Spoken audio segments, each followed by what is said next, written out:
It is us. It is. I have not collabed with Tish in such a long time. I I'm know. so excited. I even wore a huge bun in honor of Tish in her live streams.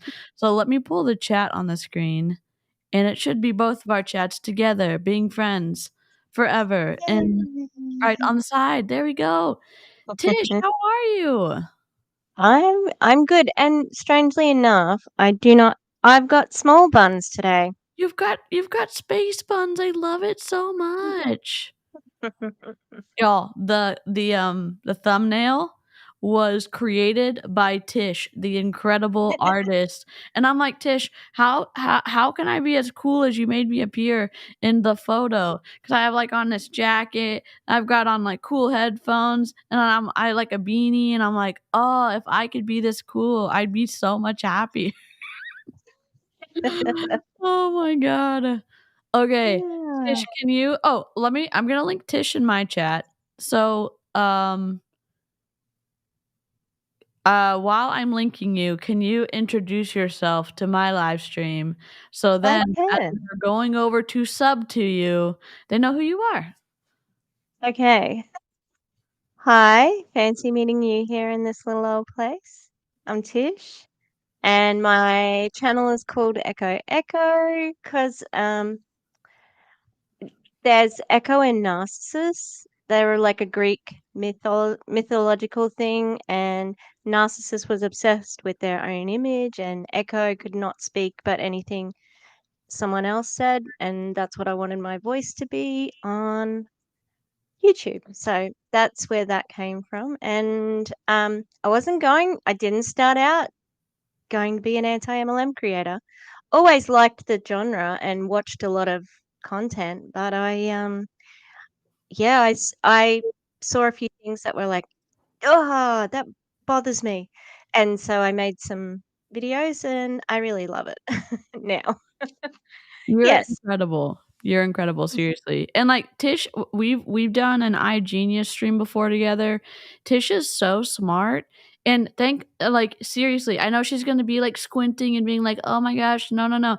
She is because when all the things that she picks up on, I'm like, oh my god, thank god Tish is in this space and like doing like I don't know, uncovering all this fluffery with all these MLMs because she picks on stuff that I don't think anybody else picks up on, and I'm like, I'm glad she's a teacher and an educator, and she's not only educating us, she's like an incredible teacher in her day job when she's not at night saving us from multi-level marketing companies. So I'm glad we're here, and I'm glad we ran into Yeah, each other on the internet. I know. Yeah, like DC was the first person that I went streaming with.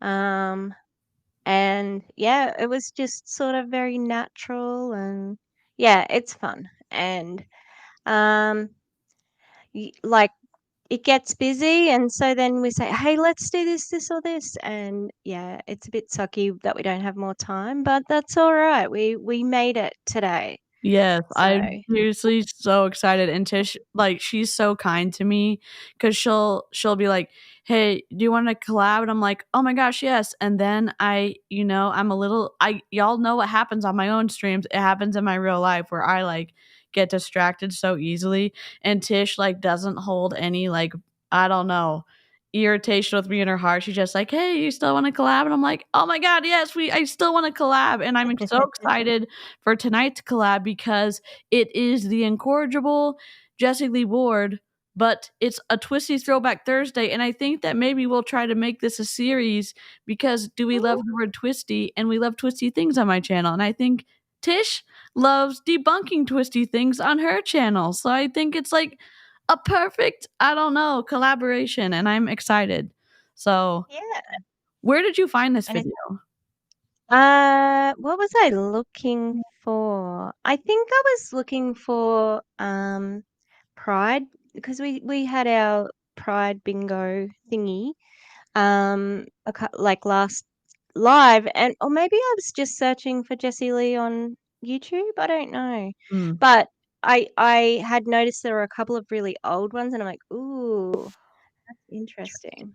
Yeah, her older videos are super interesting, and it's really interesting because we've been comparing stuff that she's been doing now, and now I get to see back in the day, and not even that far back in the day, like a couple Mm. years, so the change is wild. And just really quickly, I wanna say congratulations to Carolyn.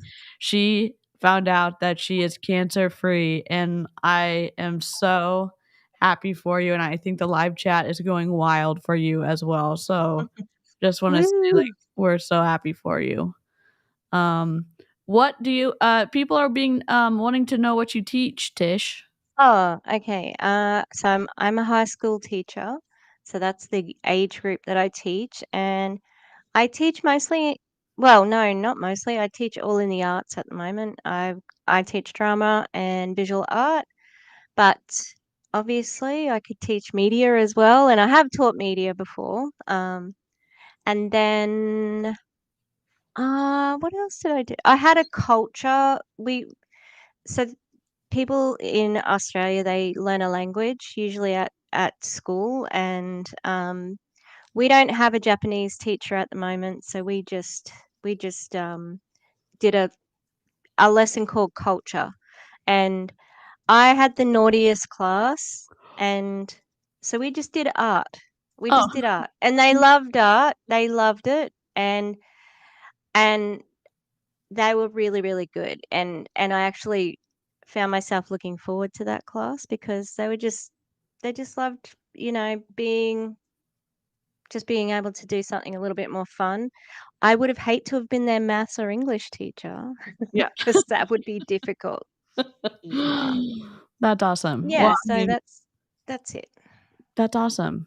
And I don't know, like, I've mad respect for teachers, and I don't think I know that we always say this, like, they're one of the groups that MLMs target the most, t teachers Mhm. and nurses, and I just, like, we need and I just wanna I don't know, I don't know how many people in your life appreciate what you do, but I know live chat and I, like, appreciate, like, people like you being advocates in the classrooms for kids, and I don't know, I just wanna say thanks for being an awesome teacher, even though I know that some Mhm. days are, like, super shitty, so I don't know.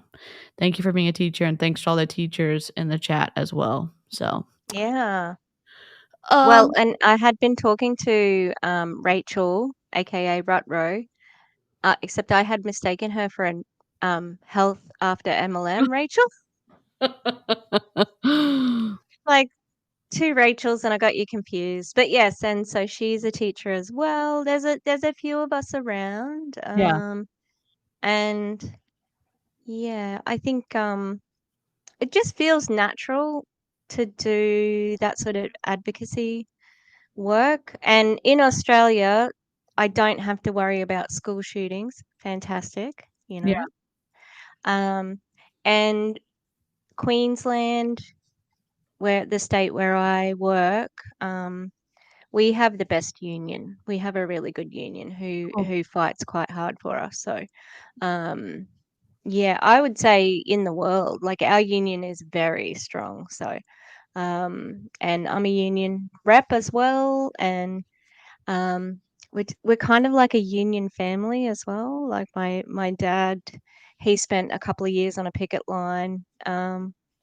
He worked out at mines for a bit, and yeah, so workers' rights are good, and you know, I do talk about MLMs at school. mm, I'm like, hey, if people don't, like people hit you up on your in your DMs, please be aware. But just having that basic, being a safe place for people is really important for me as well as a teacher. So, yeah, that's incredible. Um, so, Hermit just said all the cancer talk about Jessie Lee Ward got too close to home today. I just found out not an hour ago that a relative has uterine cancer. Not really sure how I feel about it, to be honest. hmm, I'm so sorry. And again, since we are gonna be I'm gonna be sharing the GoFundMe in the chat. This is Jessie Lee Ward, a throwback. So and she is going to be talking about how to commodify trauma. If that's going to be too much for like, and I say too much, I want you to feel safe here and give you proper warning so that if you want to hop out, you can hop out and that you're not surprised, because we definitely get surprised with the stuff that Jessie Lee Ward says. So that's going to be the topic today. And then Herman, I'm sending like so much love and empathy to you and to your relative. And if you need to Mm. back out of the stream because of who we're talking about and the history of what she's been going through, totally understand. And I think the live chat is definitely sending the love and the empathy to you as well. So I'm sorry. Life sucks sometimes. Absolutely. Mm. Especially if you are not like if you have a strained relationship with that person, I'm sure it's like, well, do we have to make amends or whatever, or do we Yep. get do we like even Jessie Lee's been an interesting case study for that herself, Yep. in how I I was very shocked that that her mother wanted to have anything to do with her, like, Yep. the amount of crap she's talked about her mother, you Yep. know? But maybe the mother doesn't watch social media and maybe she hasn't seen it all. Yeah. And maybe that's a blessing for her mom, that her mom just gets to enjoy, reuniting with whatever time she has left with Jessie Lee. And life literally is so short. I would hope that, if it is a safe relationship with your loved ones, that if you do get to reconcile, that there's that open door for there, because I know sometimes it's not safe to reconcile because Yeah. and it's a twisty complex problem for so many people. So, and it's not Mm, one answer fits all for sure. So, um yeah. let me pull the video on the screen and let me pause it. Oh god. I think is this a good view for everyone where they're below and we're like this so y'all can see? I think Tish's facial expressions are going to come through like the best so we can see. Or we might be able to do this one as well Oh, where yeah. he's going to be in the Yeah. center. So maybe Oh, yeah. let's try this one and see what happens. Okay. Okay.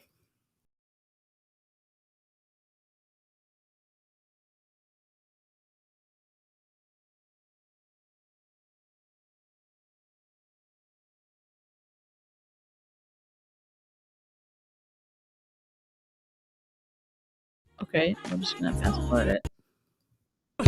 Putting it called The Empire, and What within what 10 does that months mean? of joining the Come company, she on. became Yep, there she is. Let me just change it for a second so until Jessie Lee gets in the center of the freaking video. Oh my god. the #1 money earner and $1 million money earner. She now has a team all over the world and she speaks on stages all over the world. And that's how I met Jessie Lee. I saw her speak in a virtual international conference called GoPro, and I was Oh just god. amazed by her raw authenticity. And one of my missions as a coach is to inspire women to be unapologetically authentic. So Love it. she was just like the #1 example of this. So I'm so excited to have you on the show. Let's get Ooh. right into it because I know you have a very busy schedule today. So you grew up in a basement, or you didn't grow up? Oh my god, the basement story right off the bat. Oh, her mom's basement. Oh my god. But also, you grew up in a basement. She's not like a troll. Like, what are you talking about? She wouldn't have lived in that basement all her life. It made her sound like she was in a dungeon or something. Yes. Oh my god. This cannot be happening except it is. Lord. You But didn't grow up in a basement. When you No. even found her network marketing, you were living in a basement, or when you found direct sales and your rent was $300 a month. let's talk about your growth. Your rent was $300 a month, and you were making $50,000 a year as a whatever it's called, a lab tech. So $300 a month in rent, and then $50,000 a year out of college, or 55,000, whatever she said. I mean, that percentage isn't bad when she had a full scholarship to Hunter College. What am I missing here, Tish? I'm not that good at math. That doesn't seem that bad. No. And also she claimed to make six figures when she was at college. That the guy with the big shoulders, the sporty podcast guy, she told a story where she was in college and she worked 3 jobs selling brown chairs in a brownstone, waitressing and something else, as well as a full scholarship, blah blah blah. I was making 6 figures at college. Okay, well, if that's true, why did you go on to make 5 figures when you were in your actual profession? Yeah, that's a great question. And again, it's something that she debunks herself. You go back and listen to her podcast. You go back and look at her video she posted. It's not us just being like, what the hell's going on? It's because Jessie Lee's story, she cannot keep her story straight. And then she video records it and posts it on the internet for her to debunk herself. It's just, oh my God. Growing up, how has growing up in poverty driven you to achieve so much success in network marketing? Oh. Yeah. So I'm sorry, we need to look at it a little bit bigger because not me. Look how different. Oh, it's a different person. Even the voice is different. Yeah, different voice. Like, it's just such a shock. Like, you would almost not recognize her if you saw her in public. And that's just like, it's just wild. Let me see if maybe she's in the center now. Oh, she's kind of in the center. That works. That'll work. Okay. I think that if you have the perspective that everything in life is bad that is happening to you is damaging to you, then your life will reflect that. But if you what? Sometimes stuff that's happening to you is bad, and it just is. Like, you know what I'm saying? Like, yeah, you can work through it in therapy, but you can also just say, like, yeah, some things full stop by itself are bad that are happening to you. And she's saying if you think about it the wrong way, then you're stuck. It's gonna mess up your life. Oh my God. We're gonna get lots of victim blaming, I feel it coming on. Oh, thank you, Raiders from Amy. Y'all are the best. Thanks so much. Ooh. I'm watching Jessie Lee Ward from 2 years ago telling us how to have the best sales pitch powered by your one and maybe more than one only trauma, just as Jessie Lee Ward has always taught us. So, but also, did she grow up in poverty? I didn't think it was complete poverty. I don't think it was complete because her grandparents would pay for things if she needed them. I don't think that her grandparents were like super wealthy either, but I think they both had a stable income.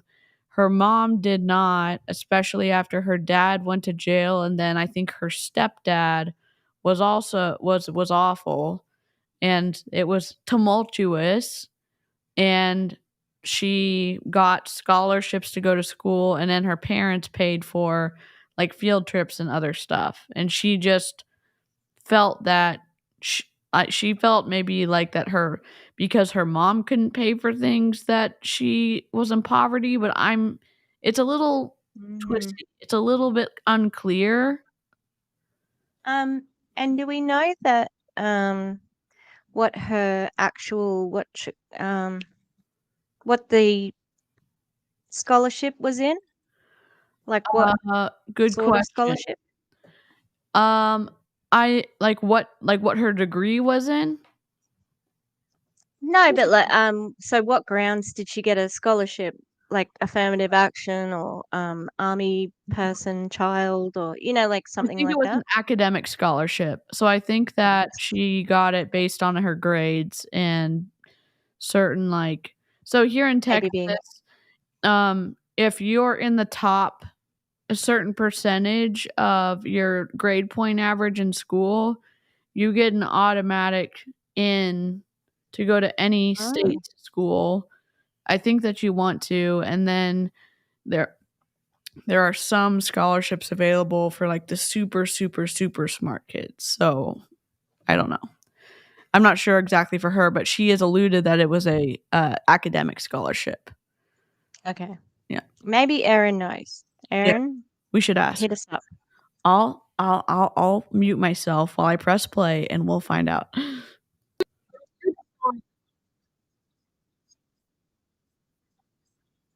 Side that all the bad stuff that is happening to you, which by the way, I'll stop for a second to say that's valid. The bad stuff is valid. The trauma is valid. The things that should have never happened to you that happened to you and it has messed with your head, those are valid things. But I'm saying how you choose to view them is where the blessings come into play. And so all of the bad, I've used the word bad lightly at this point in my life. The bad things that happened to me in my life have all set me up for greater successes. And so growing up as somebody who didn't have all the stuff all the kids had, or, growing up as somebody who, Okay, so real quick, no, there's nothing wrong with any of this. The issue that I had with what she has said in the past was that her weight loss was from ketones, and it was not. And now we found out that it might have been a symptom of her cancer, but she was taking 11 different injectables and supplements that I went over in a live stream, and it is it's not misinformation. It's taking advantage of the consumer because you're saying that my results are from a product that I'm selling when that wasn't the case. We're not shaming people for wanting to get a brow lift or have cosmetic surgery or anything. It's the part where you say, this product has fixed all of my things that I've wanted to fix. And if you buy it, you can get that too, when none of the changes in your life were from said product. That's always been my foundation of talking about stuff like that. So It's that Kardashian thing where I got this buddy from Slim T. No, you got it under the surgeon's knife. Okay. We can't look like that. And Kylie with the lip challenge and things like that. Like, it's not. Just transparency would be nice. right. Like, I grew up with someone and I wasn't close with her. I was more of an acquaintance. I ended up not reconnecting, just finding her Instagram because, it was a connection point, and found out that she had gotten a total mommy makeover. No big deal. And then I found out that she was selling Modere. And in the Modere post that she is showing, several months down the line, she's saying that the Modere trim has helped her do all these things, and she did not tell people that she had an entire mommy makeover. That's fraudulent to me personally. And that's not me having any issues with cosmetic surgery. It's just saying, no, these results literally did not come from your Modere trim. Literally, they did not. So it's just, it makes me itch a little bit. I don't know. Do you know, for some reason, Modere has been popping up in the last couple of weeks. It's been out there. Can you hear it? Me echoing? No. No. Okay, maybe? that's all right. No, I don't think so. Live chat, is our sound good? Let us know. Blink block. Oh, also, did you see her sweatshirt? It says Bosley on it. Oh my God. But when she had just announced Accelerator, she got in merch, Bosley merch, and she had said, "Oh, I have never done this before. I've got this merch in, this Bosley merch now." People wanted it. but she's wearing a sweatshirt with her name on it. Like, hello. Yep, the internet literally tells on you because it is forever. Literally forever. Let people in was really hard personality because, you know, there were kids that had stuff and then there was me and I didn't, and it made me uncomfortable, and et cetera, et cetera, et cetera.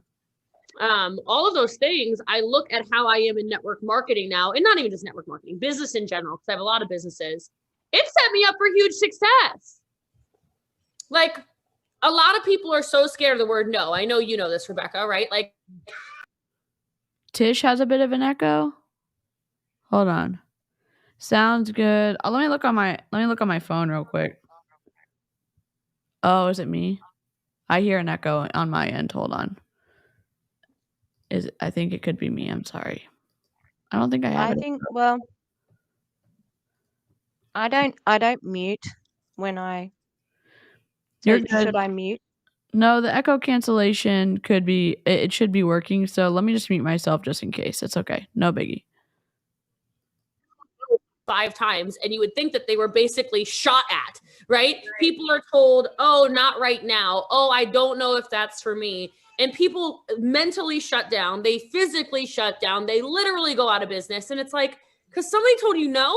I was told no constantly. I could not convince my mom to get me ice cream from the ice cream truck. I couldn't beg her to take me shopping at the store. It was always a hard no.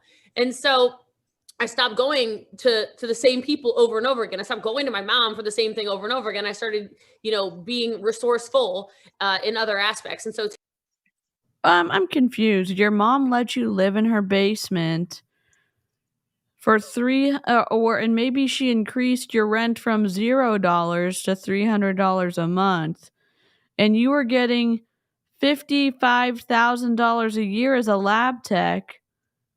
I don't get it. And so you stopped going to your mom for what? To live in her basement when you got kicked out of your apartment because you got a pit bull?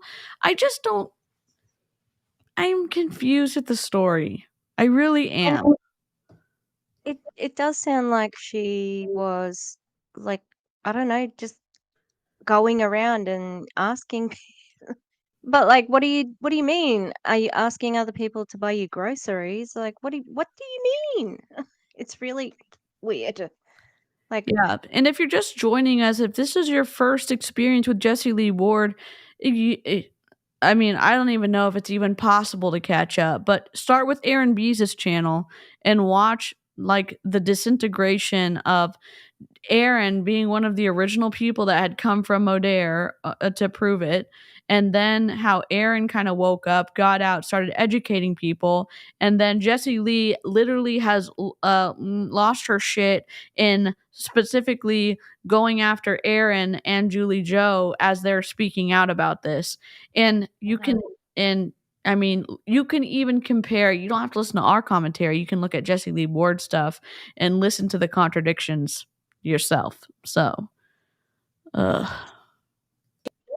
into the business world, like, no's don't scare me. You don't like me. Okay. You're making fun of me. Cool. That was my whole childhood. I'm not bothered by it anymore. Like, you want to bash me or make me try to sit alone or whatever. Like, okay, I'm aware of how to find my people now. And so, I think when people grow up with a rough childhood, like I did, and so many others, it's not unique. You go one of two ways.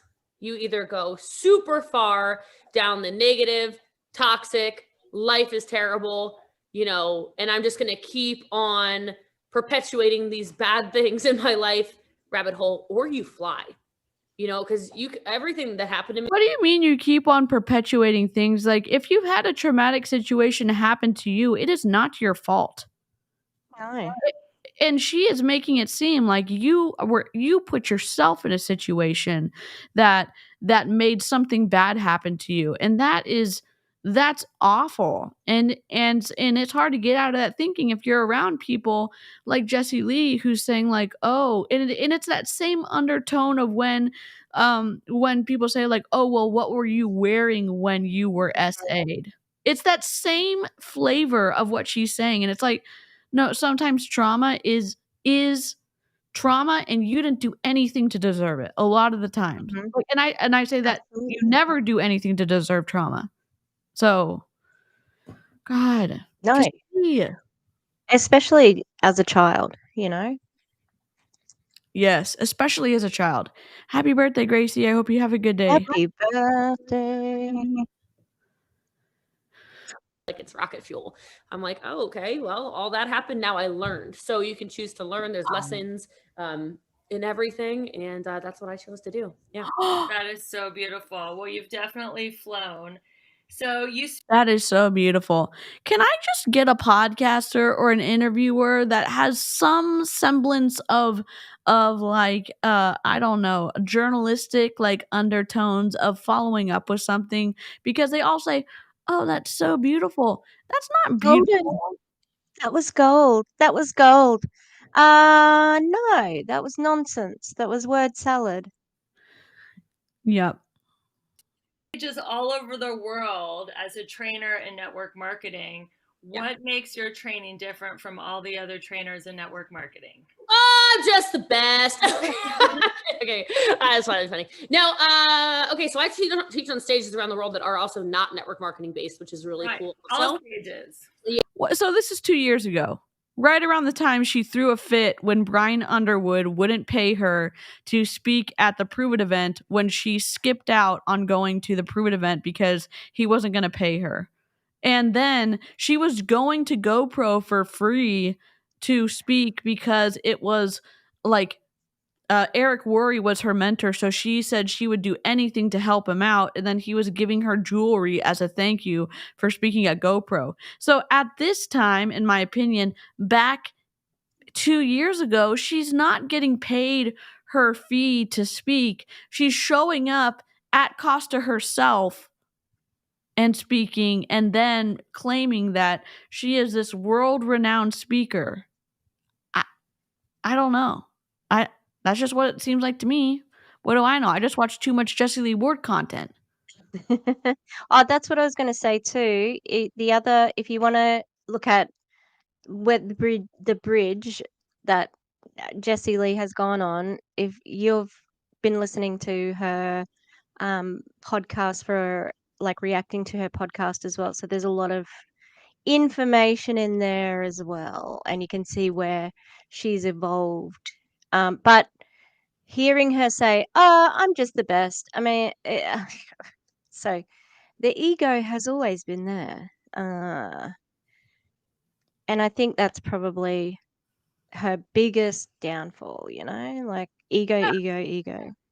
Yeah, and I think there's a difference between like, hello, Aaron. I think there's a difference between like being confident and not like, I don't know how to say it. Like, yeah, we do want people to be confident. We do want there to be like a certain belief in yourself. And it seems like Jessie Lee Ward's belief is created by making others feel small, and I think that's part of the difference in like why her egotism is so distasteful for me, at least.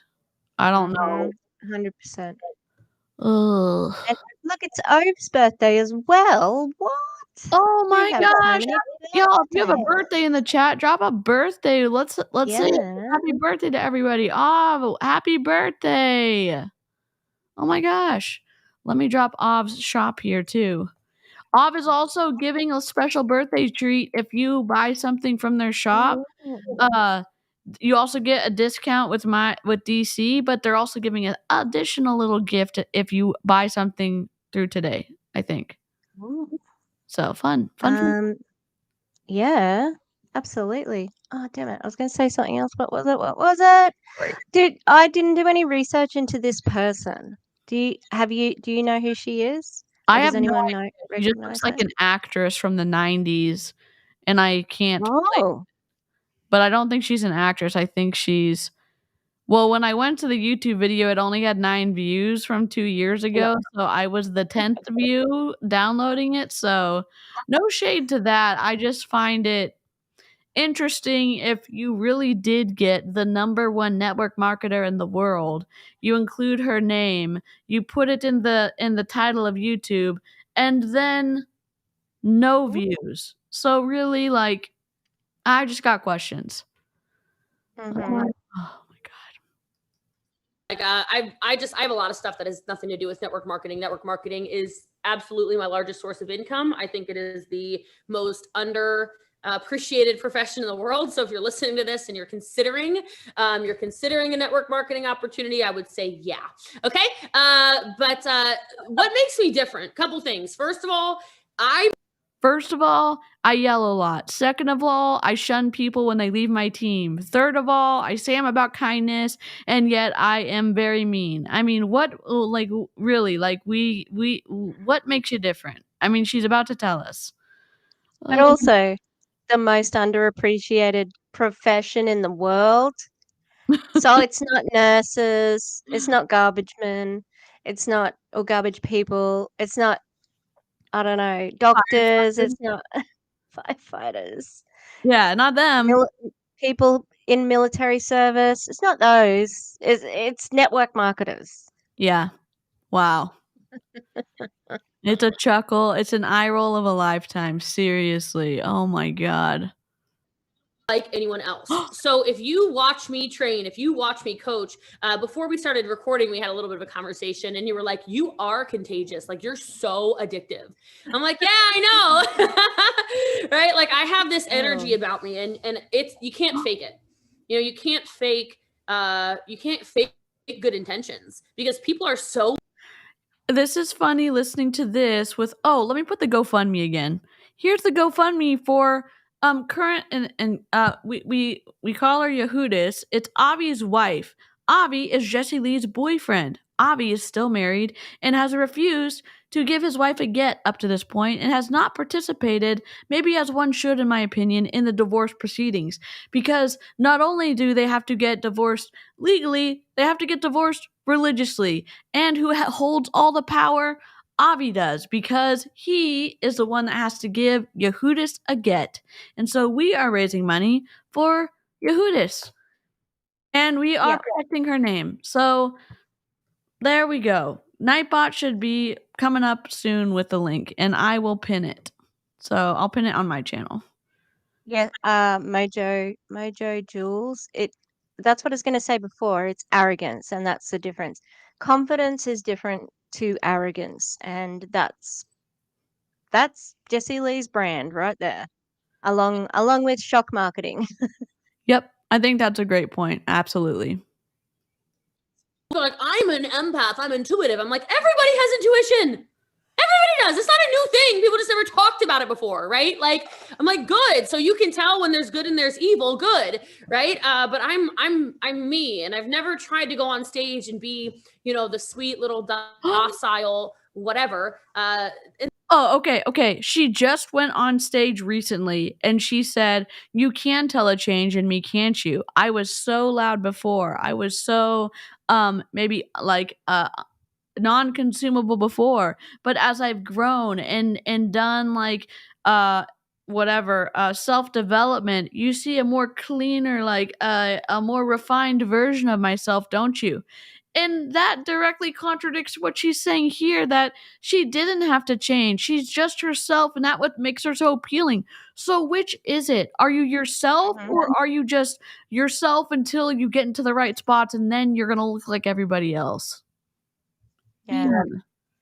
I'm just glad that she doesn't speak in that register anymore. Yes. It's like, oh my god. Yes. Yes, Hermit, that did age like milk. And I think that's perfect. Perfect. Hello, Elizabeth. Elizabeth says hi, DC, and echo echo. hello.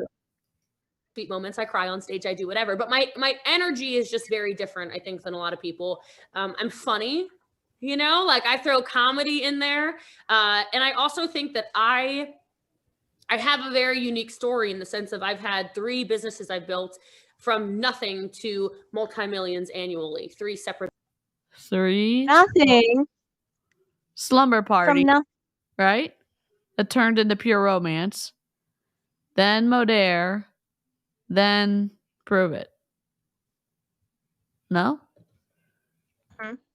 Lots of other But- people are funny too. Have you heard the iBoomerang founder talk? He's really funny when he speaks, and he actually like has a cohesive like training that he does. I mean, there's so many other speakers out there that are funny and they're good trainers. Like, and she's saying the difference between her is that, oh, she's funny.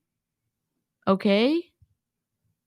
But also, that's an adjective that other people call you. Like it's something that is more powerful if somebody else says you're funny. If you say it yourself, like it's not always the case. And so from the perspective of nothing was handed to me, not to say not, whatever, this is not to trigger anybody when I say that, right? But I literally did it on. When you I just have a question. When nothing was handed to you, your grandparents paying for things so you got to participate, that didn't count. You getting a full ride to Hunter College, that, I mean, I'm not saying that scholarships are a handout. I'm saying like you worked hard for that and that was a benefit to you. I mean, and were you not stacked into by the Meltons? Is that not handing something to you? Did you not get a bridge contract in I was going to Modere? say that. But bridge contract? Yes. That's literally all you need to say is bridge contract, and it's wild. So, and it just debunks what she is saying. And you're talking about how open and honest of a person you are, and then you realize there's more to the story that really says you're not open and honest. God.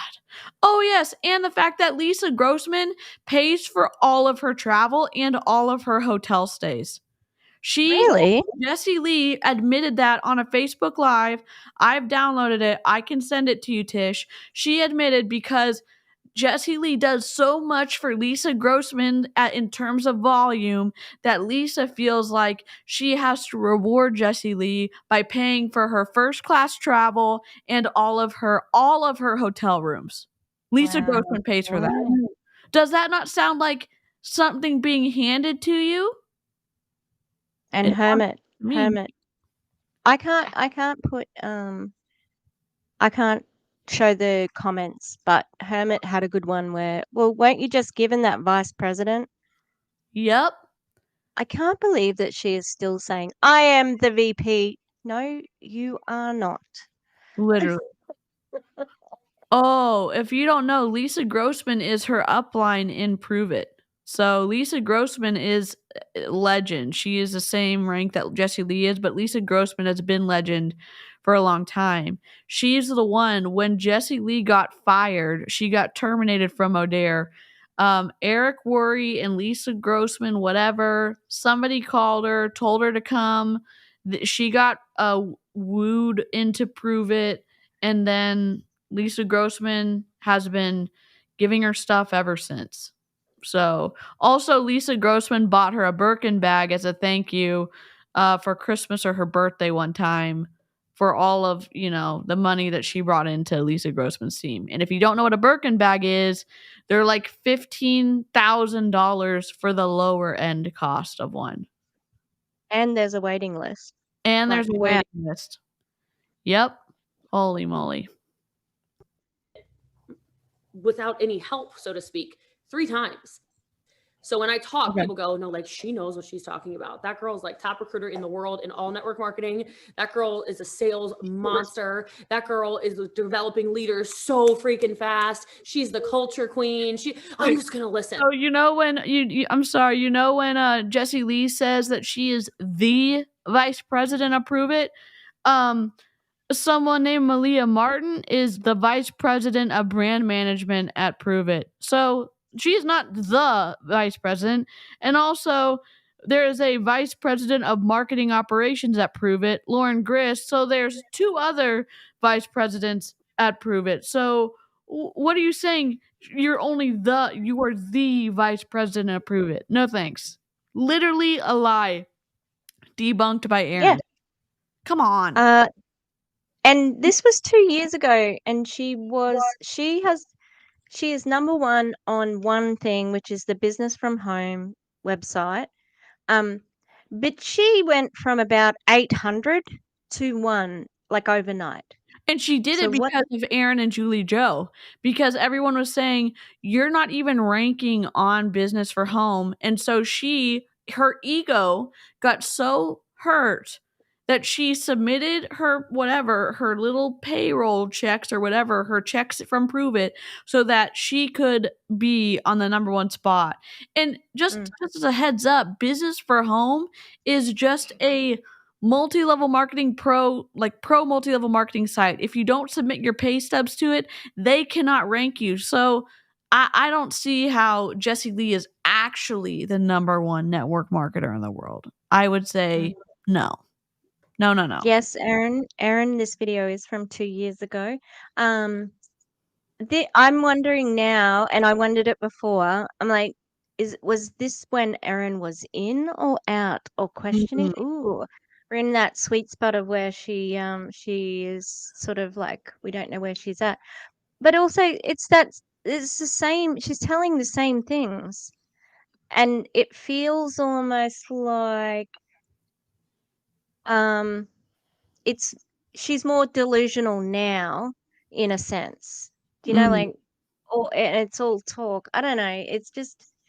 It's twisty. It's weird. Oh God. Yep, it's like she has made so many neural pathways in her mind with her manifestation talk.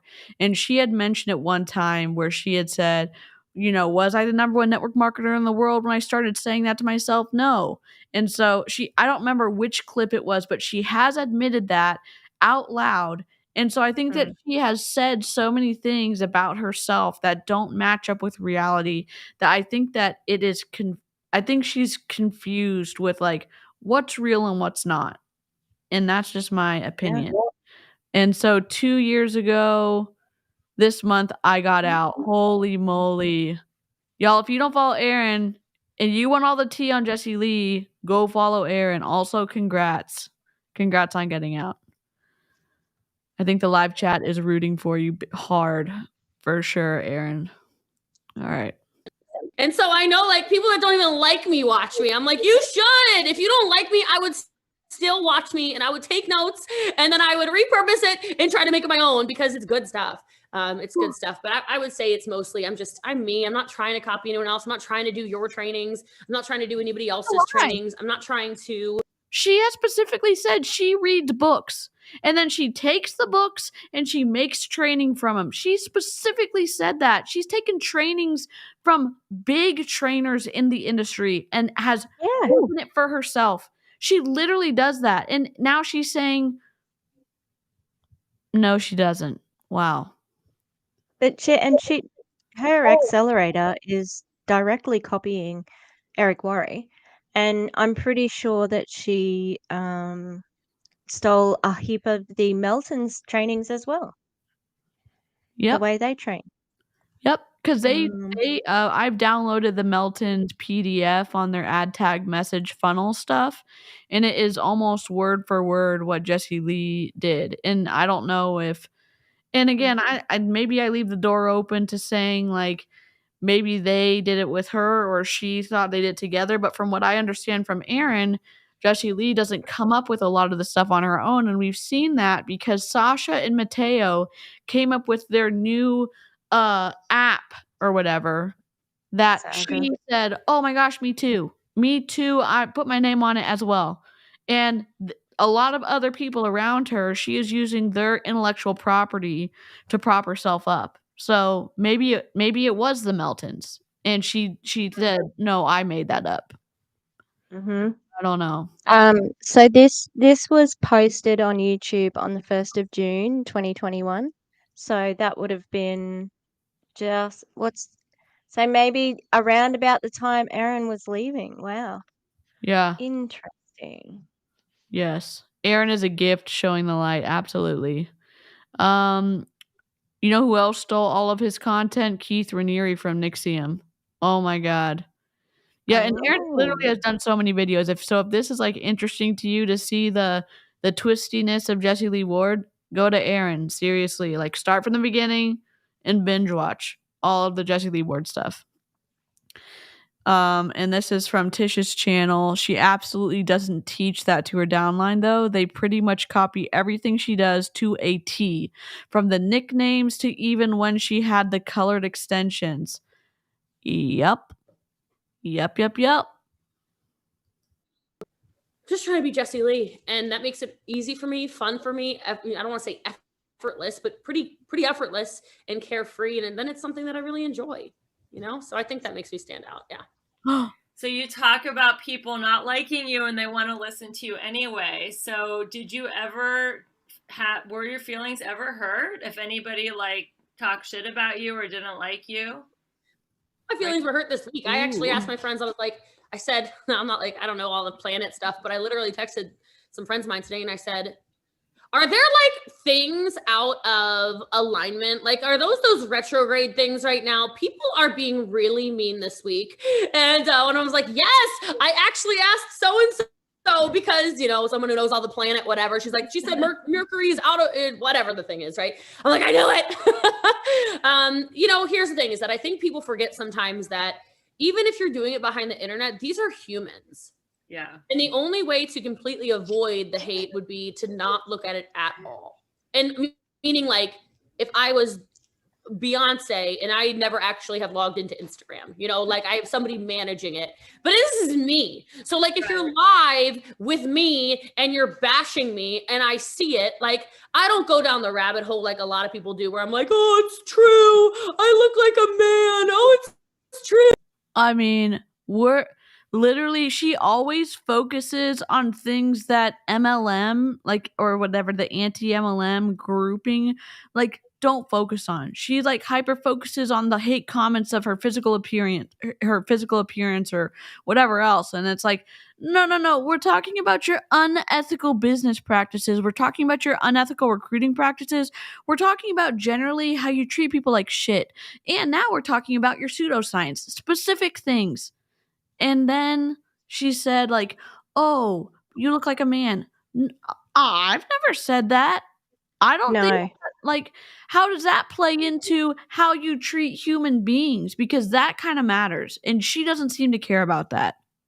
Yes, Erin, she does quote anti-MLM videos, especially when she has said, oh, I don't watch those videos. And now she's admitting that she has. Yep. She has seen the hate.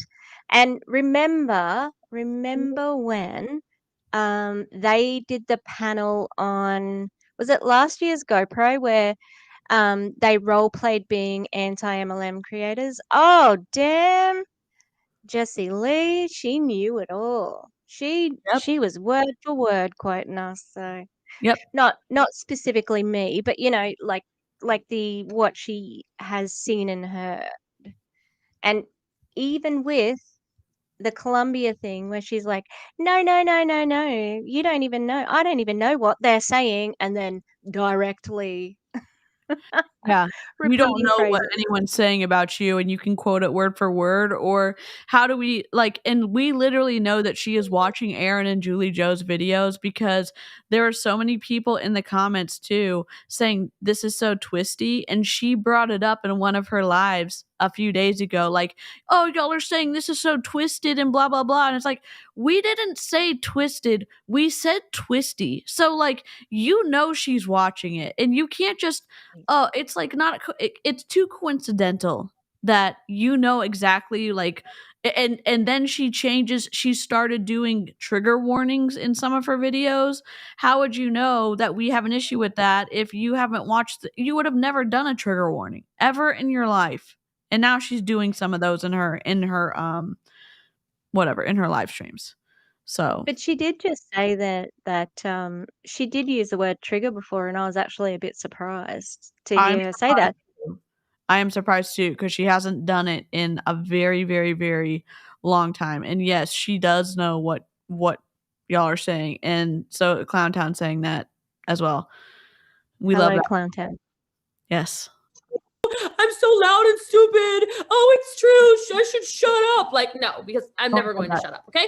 And I have a lot of self appreciation. I don't know about like self-love, I think, is like a whole other topic right now, but I really appreciate who I am, where I've come from. So nobody's going to make me like feel any type of way about it. But when you're live and it's like, you know, I go live most of the time to over 1,000 people on all 3 platforms, you know, like it's busy. And it's like, you're getting hammered by people sometimes. You're kind of like, what is wrong with people? But I got really hammered on YouTube this week, which was my big thing. And I was like, these people, like for a minute, I was like, I didn't stop. I didn't cry. I didn't get upset, but I did have that minute of like, who raised these people? What raised these people? Who?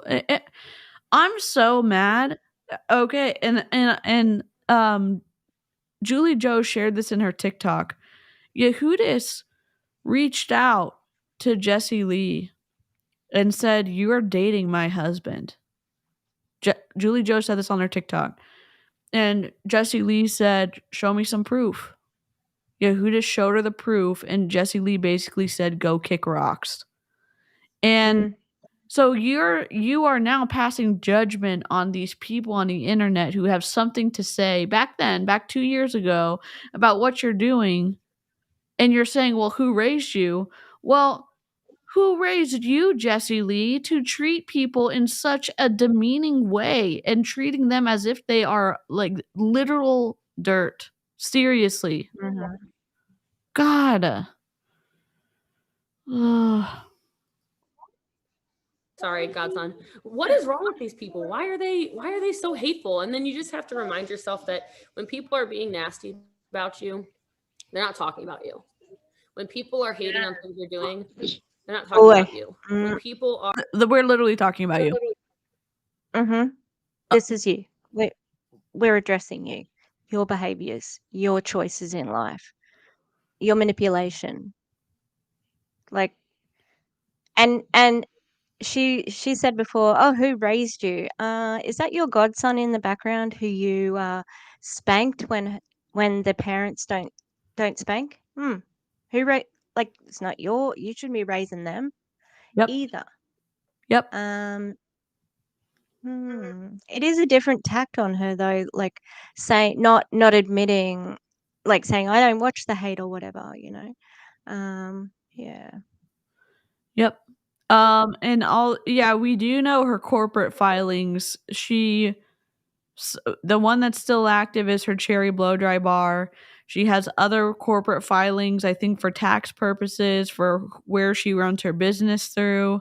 And then she, I don't know if she still has her dealership that she used to talk about. I don't think she does. And I don't think she has the restaurant either, from what I've seen when I've looked. So maybe she has more.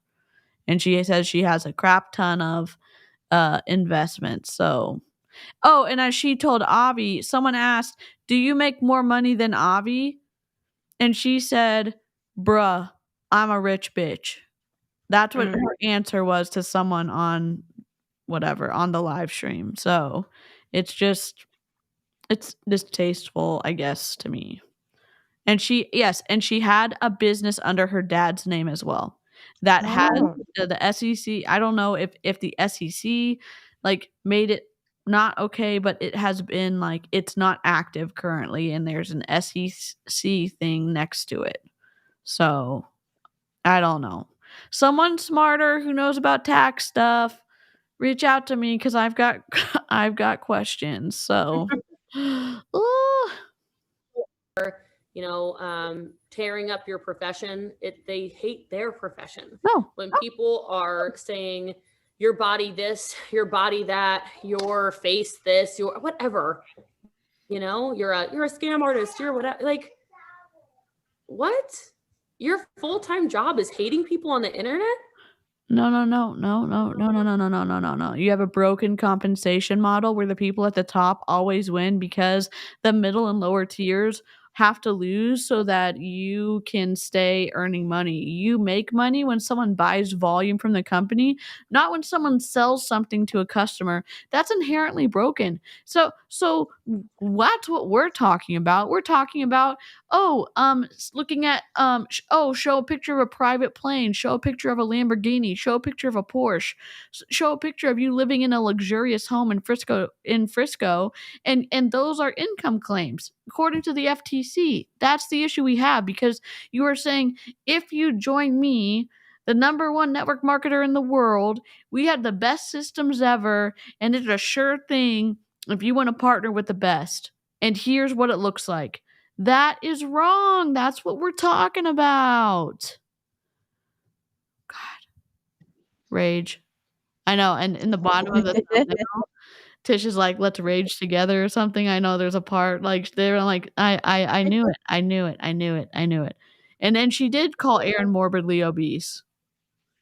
And then she posted a birthday picture specifically for Courtney with Jessie Lee and Aaron, and she purposely crossed it out. She could have cropped it. She did it to be mean.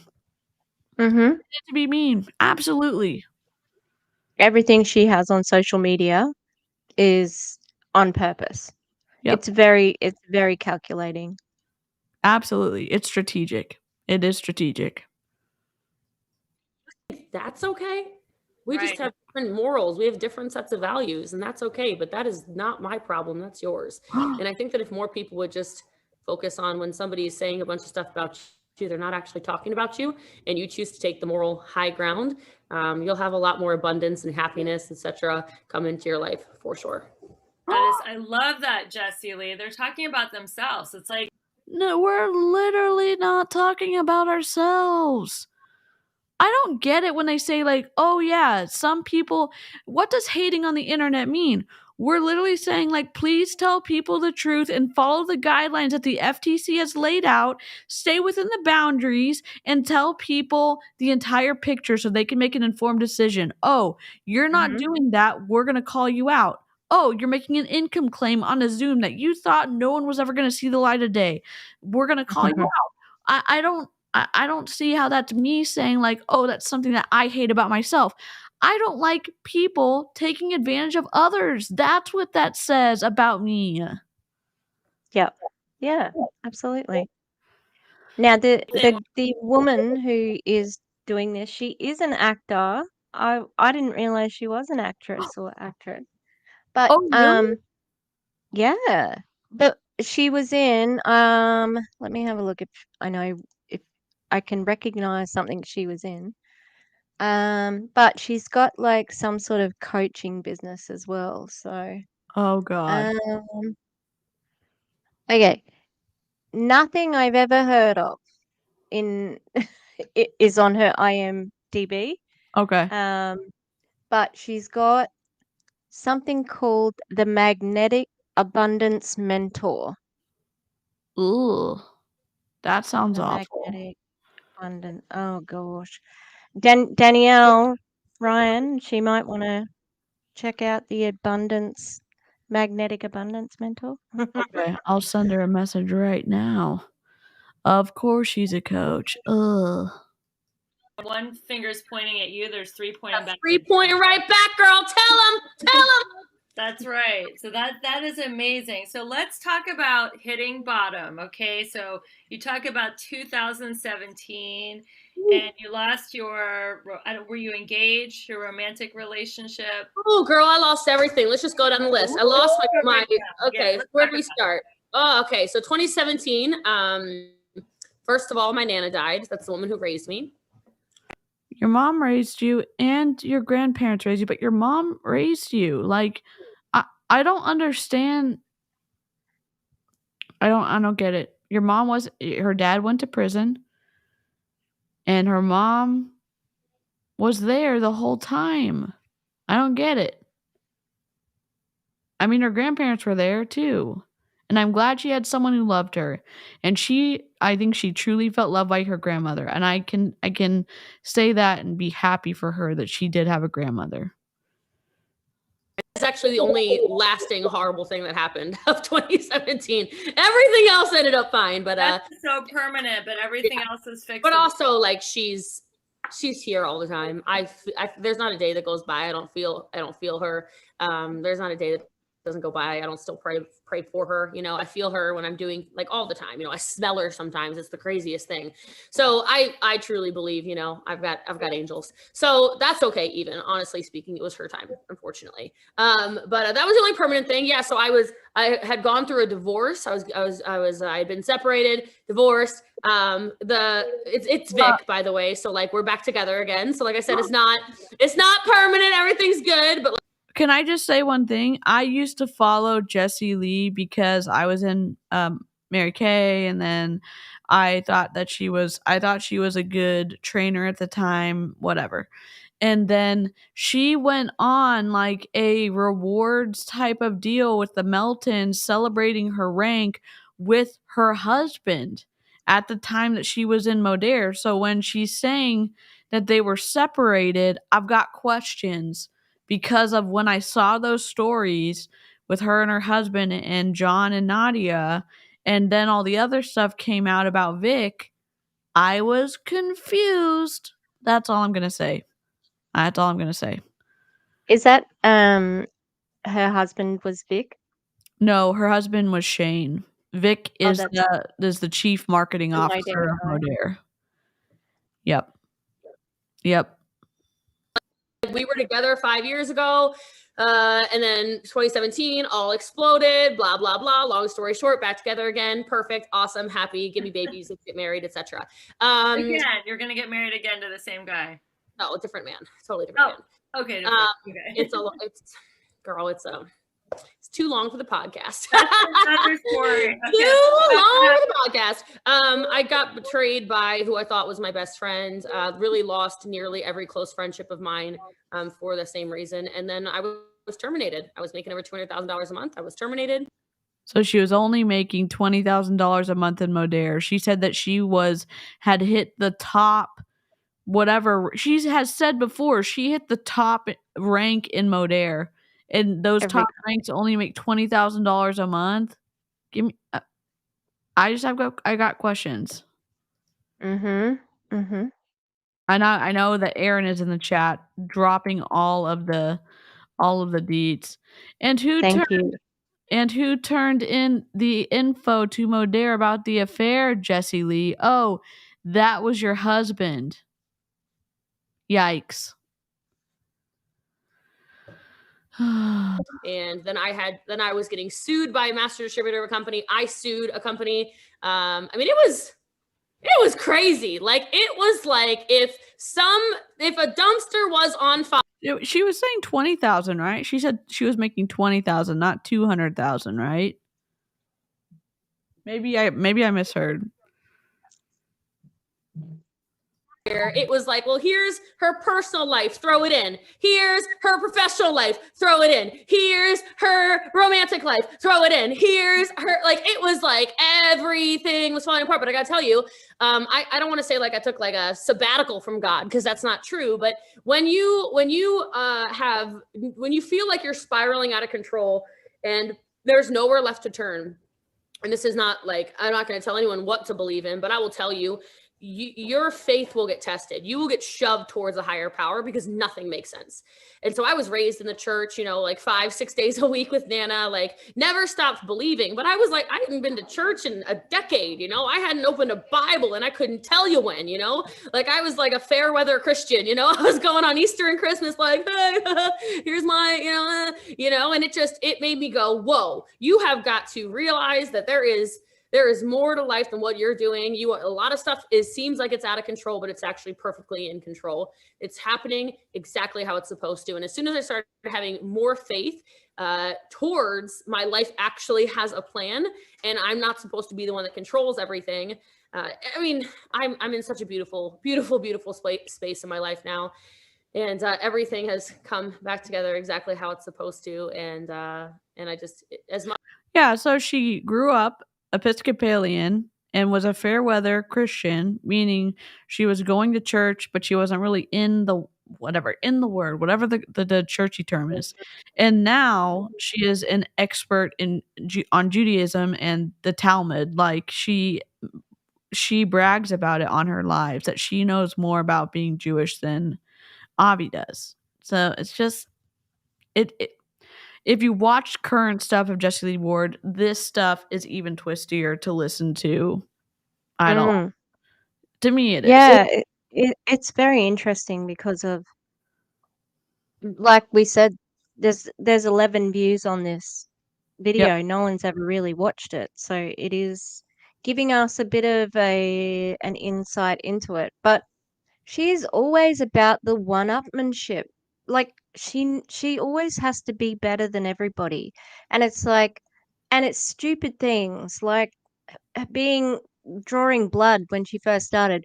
Oh, I've got the best veins. Oh, I've got the best. Yeah, it's like, okay, just chill out. Like, Yeah. no one cares.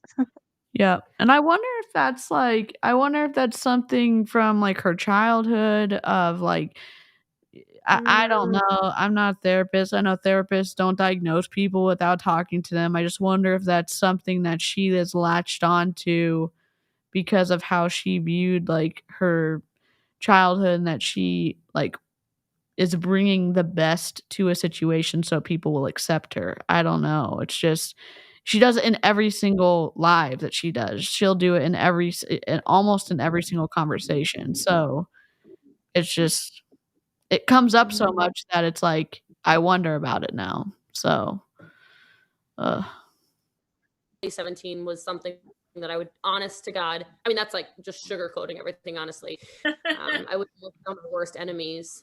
I'm in a company where I'm wrecking in the whole industry. You know, I'm on all the stages. I'm massive. You know, I'm a freaking household name. How did that happen? I don't know. You're a household name? Tish, Karina and I were gonna do like man on the street or woman on the street or whatever, and just go up to random people and say like, "Hey, do you know who Jessie Lee Ward is?" And it's like, if you're a household name, let's give an example. I would say Dwayne "The Rock" Johnson, probably a household name.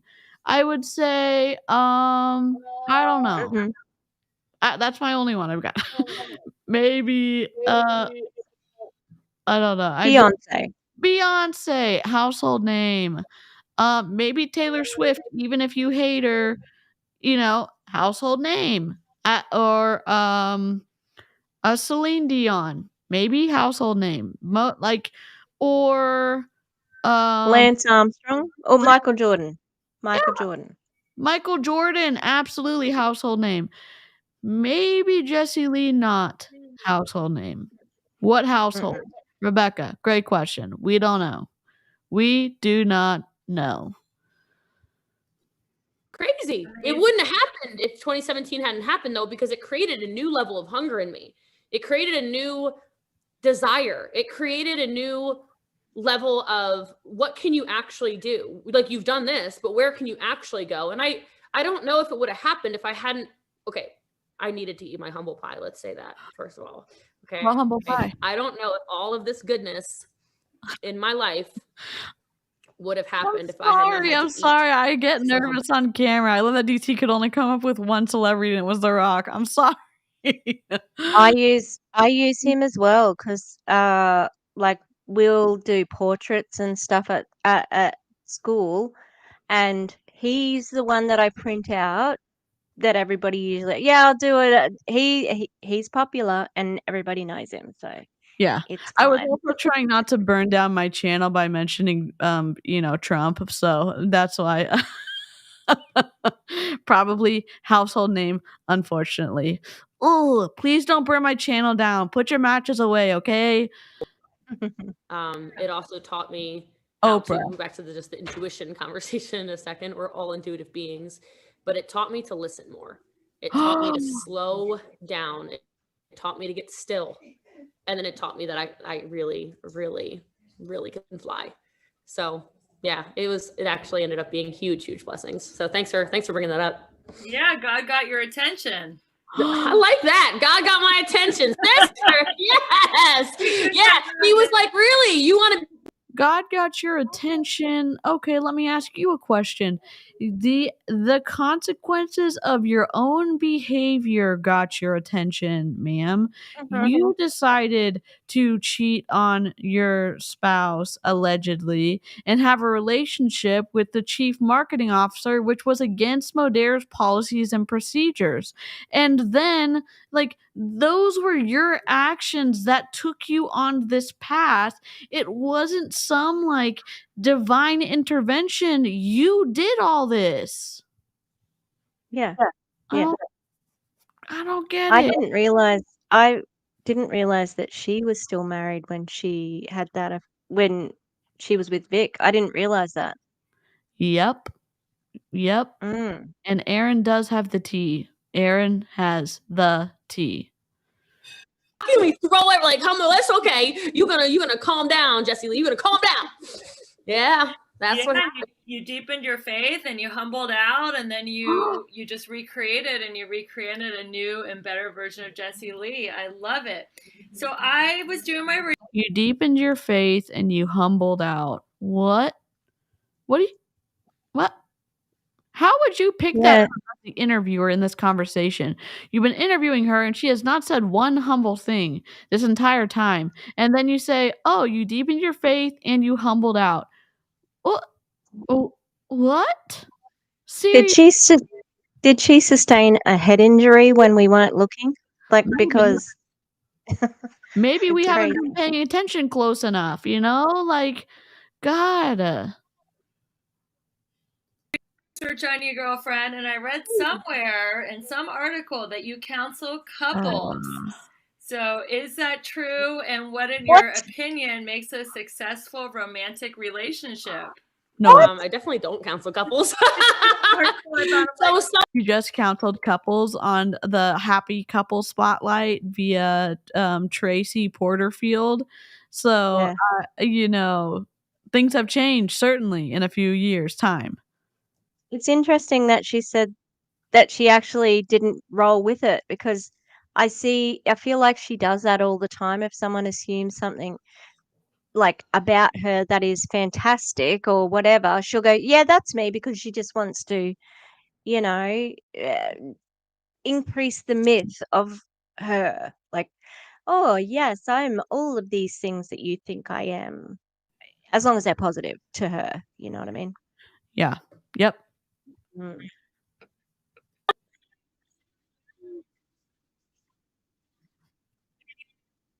Somebody's lying on the internet, but they do that a lot about me.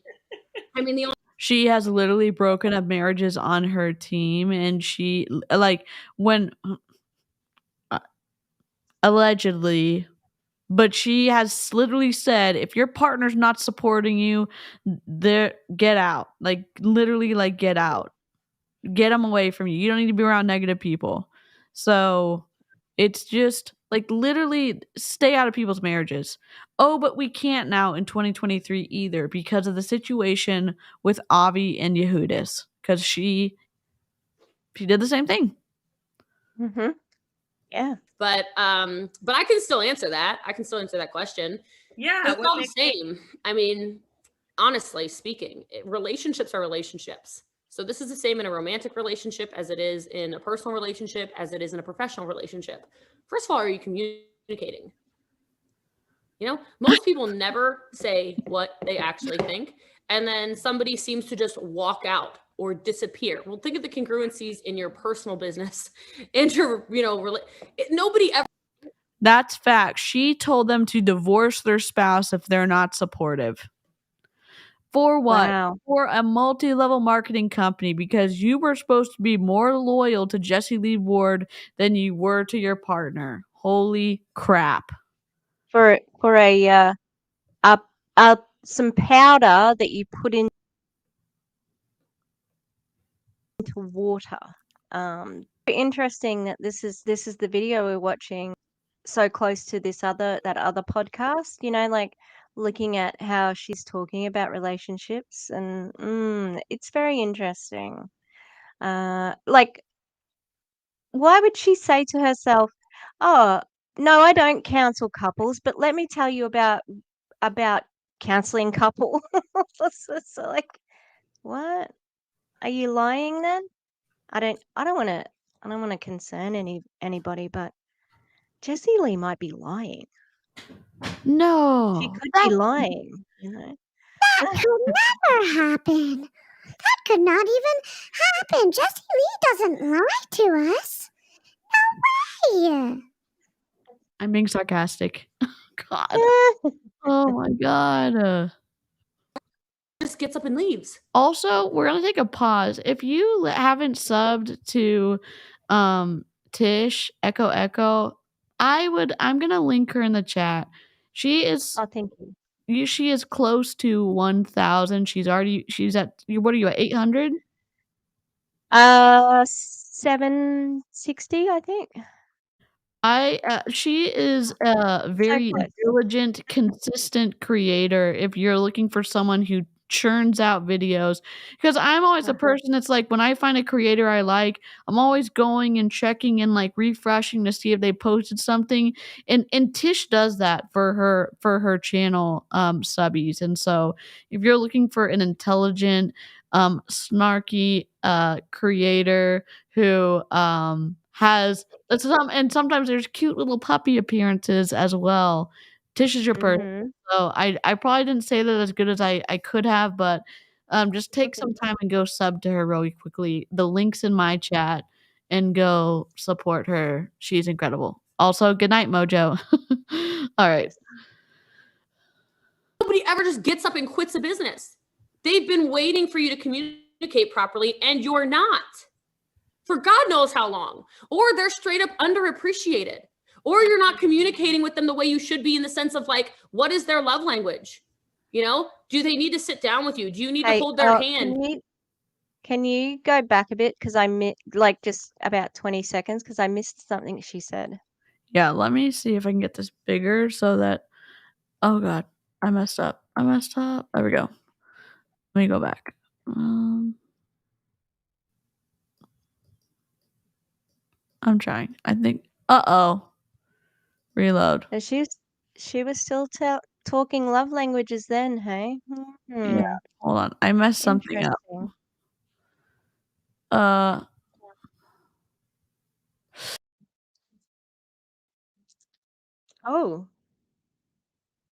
What happened? I don't know what to do. Hello. It's me and Jessie Lee. I'm on. Oh, okay. Sorry, it was me. No, Technically, I was stressing out because I don't have access to anything here, and I'm like, I don't know how to get anything back.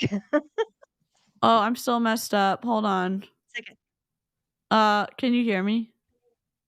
I can hear you, yes. Okay, what I'm gonna do is I'm gonna exit out and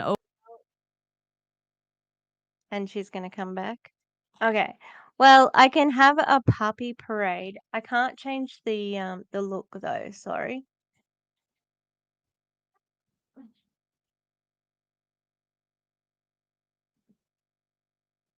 Okay. Here he is. It's the man, the little man, and I have called him Gary Fusi, like Gary Busey, right? If we've got any Gen Z or millennials, I'm sorry if you don't know who Gary Busey is. He's crazy. But because he was real fussy and he's being fussy right now. So and then I said Fusi and then we got to Gary Busey, Gary Fusi. So his name's Gary. All right. That's complicated, I know. Are you okay? Yeah. What do you got to say? oh God. There we Oh go. yeah, I can see you. I was just explaining Gary Fusi's name. Yeah. I love it. There's Oh my Gary. gosh. A floof break. We're oh my God. Oh, he's Adorable. getting fussy. There we go. What's your story, mister? The little black and tan girl, who I have named Lizzo, she is so funny. She's so quirky. I'll get her.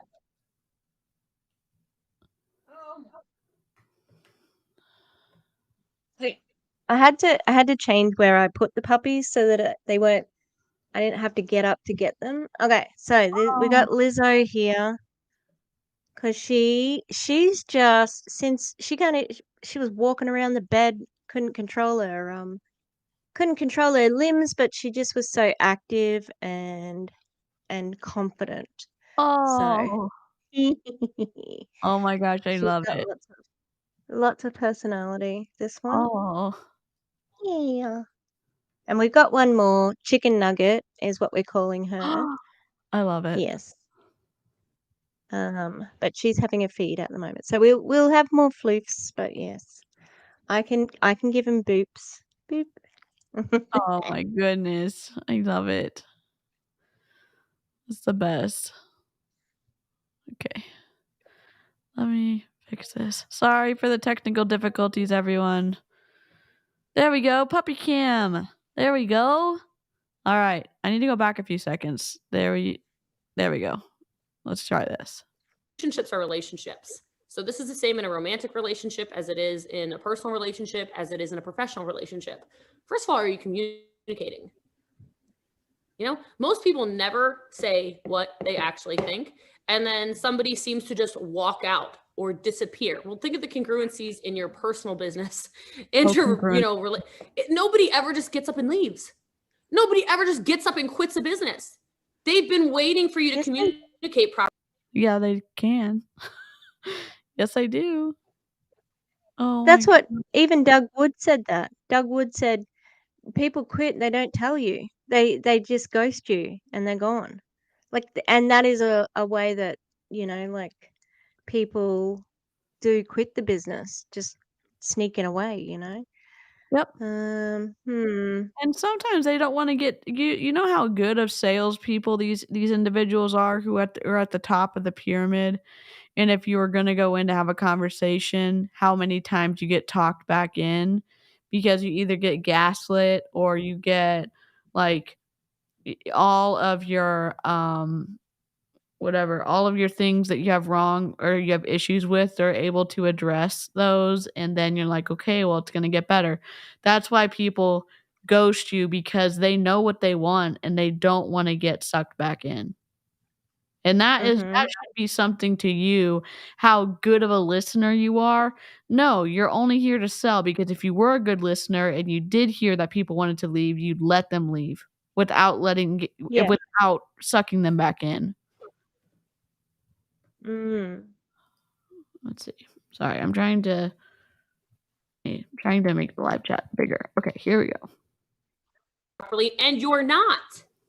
For God knows how long. Or they're straight up underappreciated. Or you're not communicating with them the way you should be, in the sense of like, what is their love language? You know, do they need to sit down with you? Do you need to hold their hand? Do you need to, go fly somewhere and spend some quality time with them? Do you need to get them a gift of appreciation because... Do you need to love bomb them? Is that what you're saying? You need to give them a gift? What? She has all of her team members, from what I understand, set up Amazon wish lists so that at any time she can just go and surprise and delight. And then you're like, oh my gosh, I'm seen by the #1 network marketer in the world. And then you stay in for longer. Mm-hmm. Oops. There we go. A card. All of this is the same in your business. I say this all the time. I'm like, if you don't like your relationships, ignore them. They'll go away. You don't like your husband? Ignore him. You don't like your wife? Ignore her. They will go away. It's only a matter of time. Right? You don't like your team? Keep cashing checks and not pouring into them. Yep. You think people... Did she just say this? Oh my God. Oh wow. My God. I've never heard her be so blatant like this. I haven't either. We're going to have to get so many clips out of this video. We're going to have to send it straight over to Clown Town. Seriously. Definitely. Wow. People are golden handcuffed. I'll tell you right now, when I was terminated in 2017, I haven't told the story ever until this week. So it's so funny that you got my brain like in this spot, Rebecca. Way to go, girl. No, let's hear Oh my it. God. Let's When hear I the was story. terminated, I'll never forget. I'm terminated, and I stayed really calm because I was like, uh-oh, this probably isn't a time that you start screaming. Right? I just stayed calm, and the lawyer that terminated me, she said, like, you could tell they were kind of spooked that I wasn't really, like, I was like, okay. And I stood up, and she said, well, aren't you going to try to overturn it? Because I was making over 200 grand a month. And I went, Oh, she said 200 grand. Y'all were right. 200. 200 grand a month. And that's income that I'm guessing, Modir loses if she leaves. They're going to stick someone in that spot, but are they going to be able to churn out that much volume with a new person leading her team if everyone doesn't go with her to the new to prove it? You just don't know. So I don't know. And again, it's Jessie Lee telling a story, so take this with a grain of salt. Yeah. I'm not sure.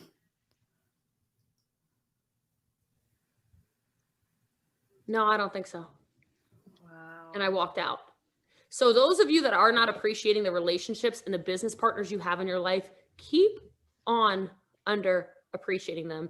If $200,000 a month didn't get me to stay, didn't get me to fight for that money, come on. You got to love your people. You got to love your people. What? No, you did Those all the wrong things. What? Those two things aren't connected though, either. Like, what do you mean? Oh Yeah. my God. She's saying that she wasn't loved and appreciated at Modir, yet she was the one who broke the policies and procedures of having a relationship with someone in the C-suite. And then she also made remarks about somebody, Justin Prince, and they had a lawsuit. And so Oh. then, like, I don't understand, like, where she's going with this. Like, oh, they didn't appreciate her. Like, she fulfilled a contract and they paid her for the money. What do you mean you didn't appreciate her? She didn't participate in a way that was within the bounds of Modir as a company, and then she got terminated for it. I'm confused. Oh, and she did fight for that money. She did. Yeah, and probably by that time, as Erin, like as Tarpon says, like there's probably that bridge contract in place for Prove It, Or did you get a bridge contract at Prove It as well as Modere, or just the one? She I said don't know. that which take this with a grain of salt, that Brian Underwood never gives bridge contracts, but she allegedly did get a bridge contract at Modir. So I don't know if she accepted it or not, but allegedly she did get a bridge contract at Modir. So her claim of people don't leave where they're loved is so weird. Indeed. Mhm. Indeed. Yeah, it reminds me of How to Win Friends and Influence People. People will work for a living, but they'll die for recognition. Yes. And whatever recognition is for them, right? Like that's Right. different for all kinds of people. So knowing how people need to be loved is really important stuff. And I know Brian, your current CEO, knows how to make you feel loved because you talk about him in all your podcasts. Not all of them, but that's my dude.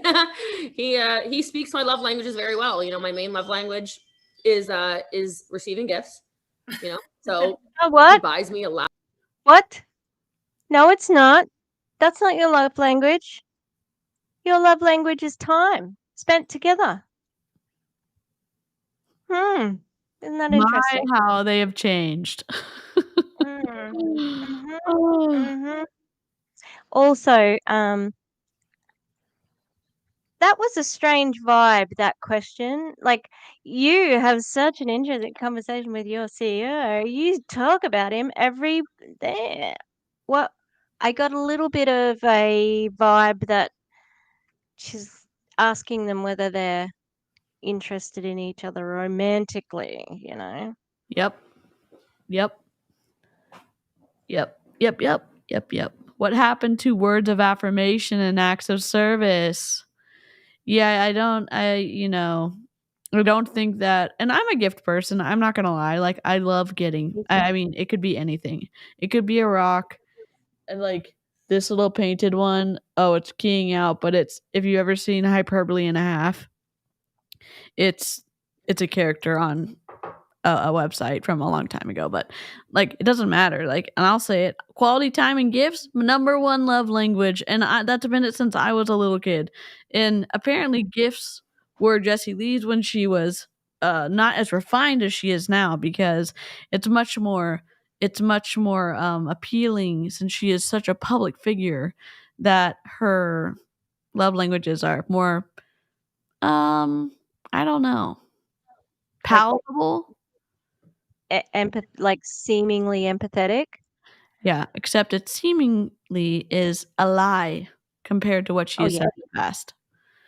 Yeah. Well, the other thing I'm thinking as well, now, not diagnosing Jessie Lee with anything, but psychopaths don't have emotions like everybody else. And what they will do is they will mirror emotions, and they Mm. will know. And that's like, I've got a little theory that that's why MLM people say, "Oh, I'm so in love with my product. I'm so in love with this. I'm so in love with that." I'm like, those are the wrong words. Like you think that people want to hear you say that you're in love with that, but it's weird to say you're in love with a product.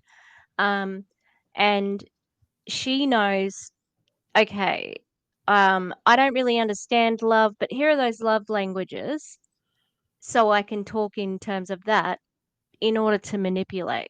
Do you know what I Mm. mean? Like I'm not diagnosing her with it, but I can see how a psychopath would be able to use the love languages to manipulate people.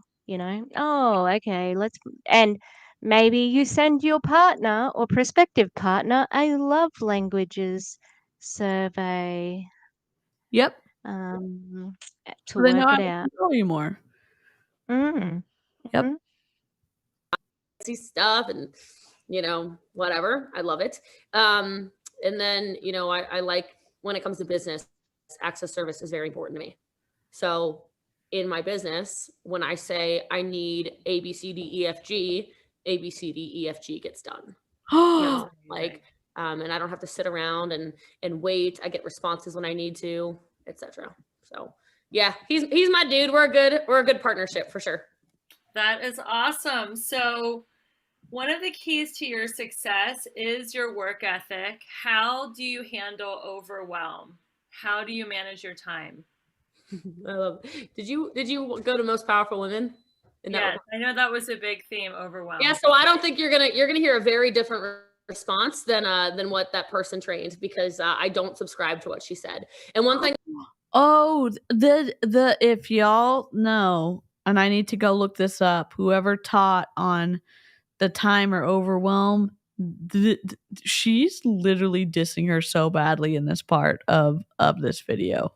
I need to figure out who it is, because holy moly. personal development is like, pick and choose what's for you. Can you let Wookie in, please? Pick and choose what's for you.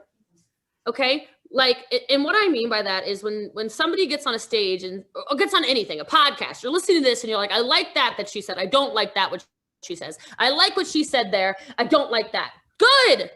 That's what you should do when you're personally developing. Everything shouldn't be, yes, that's the truth. So this stage, there's something wrong with her. Maybe this works for some people, but this lady gets on stage and she's talking about, don't do overwhelm. And I about lost my mind, because all the chats that I saw, because I could see everything, I was at the studio, were like, oh, thank God, she says not to do overwhelm. Thank God somebody's giving me permission to be lazy.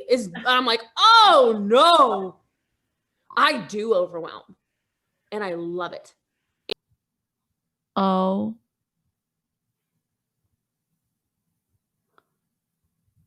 What? I think you're muted, Tish. It's like, it's like she's proud of being a jerk. Like, this is terrible, blah blah blah, because she didn't agree with it. Wow, that was so shady. That was so shady. Yep. That's a direct attack on whoever did that speech. Yep. Mm. Exactly. And she does sound different here, but if you even go back even further to listen to Jessie Lee Ward first videos on her voice sounds even different. It sounds much higher. It sounds and she's lowered it here in this voice, and she continues to change and modify as she is trying to figure out how to become the person who gets paid to be on the stages. So it's odd. And I'm surprised she didn't have a New England accent. I mean, New England? No, is that where she's from? New she's England? from Maryland. Baltimore. Baltimore. Maryland? Yeah. So I'm surprised she doesn't have the accent. Yeah, I'm surprised too. I'm not sure. Holy moly, GoFundMe's at 9,445. Let's go. If y'all don't know what GoFundMe is for, it is for Yehudis, which is a pseudonym for Avi's wife. Who is Avi? He is the person that Jessie Lee Ward is dating right now. And so we are raising money for Yehudis and her 3 children, all under the age of 7. So 7, I think 7, 4, and 2, or 7, 5, and 2. They're very young. So that's what's pinned at the top of my chat, and I keep sharing it here as well. So and don't hear that as some weird psycho thing, but like, because it sounded a little crazy. There is a reason I'm so successful, and it's because I'm obsessed.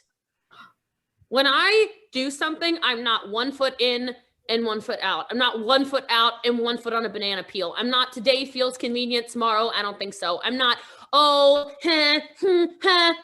no, I love it. I love working. I love doing calls. I love contributing. I love being the one who is burning the candle on both ends. Because then I get to, when I do take a vacation and I'm spending $20,000, I don't care.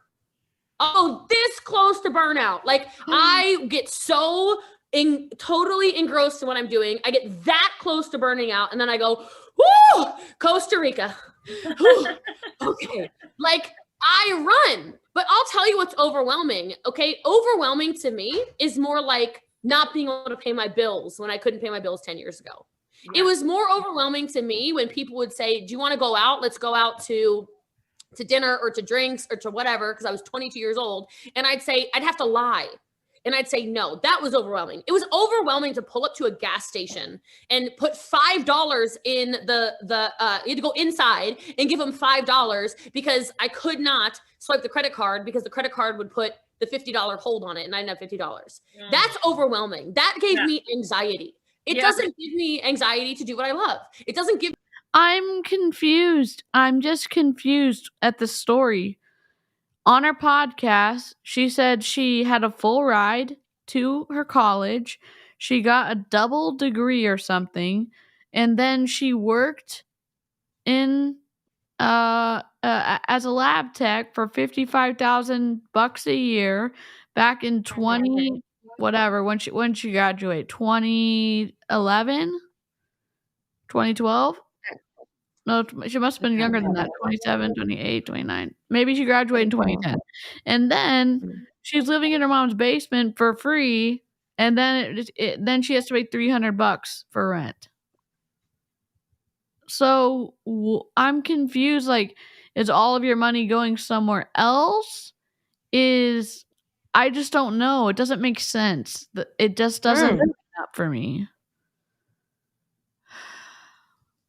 Or panic or overwhelming feelings to show up for our team.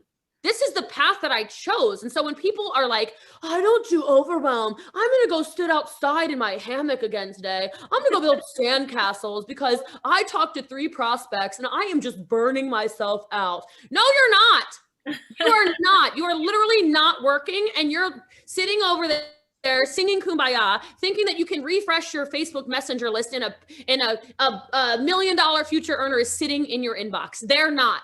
The future $1 million earners are watching my stuff because they go, haha, someone who can coach me. They're not watching you.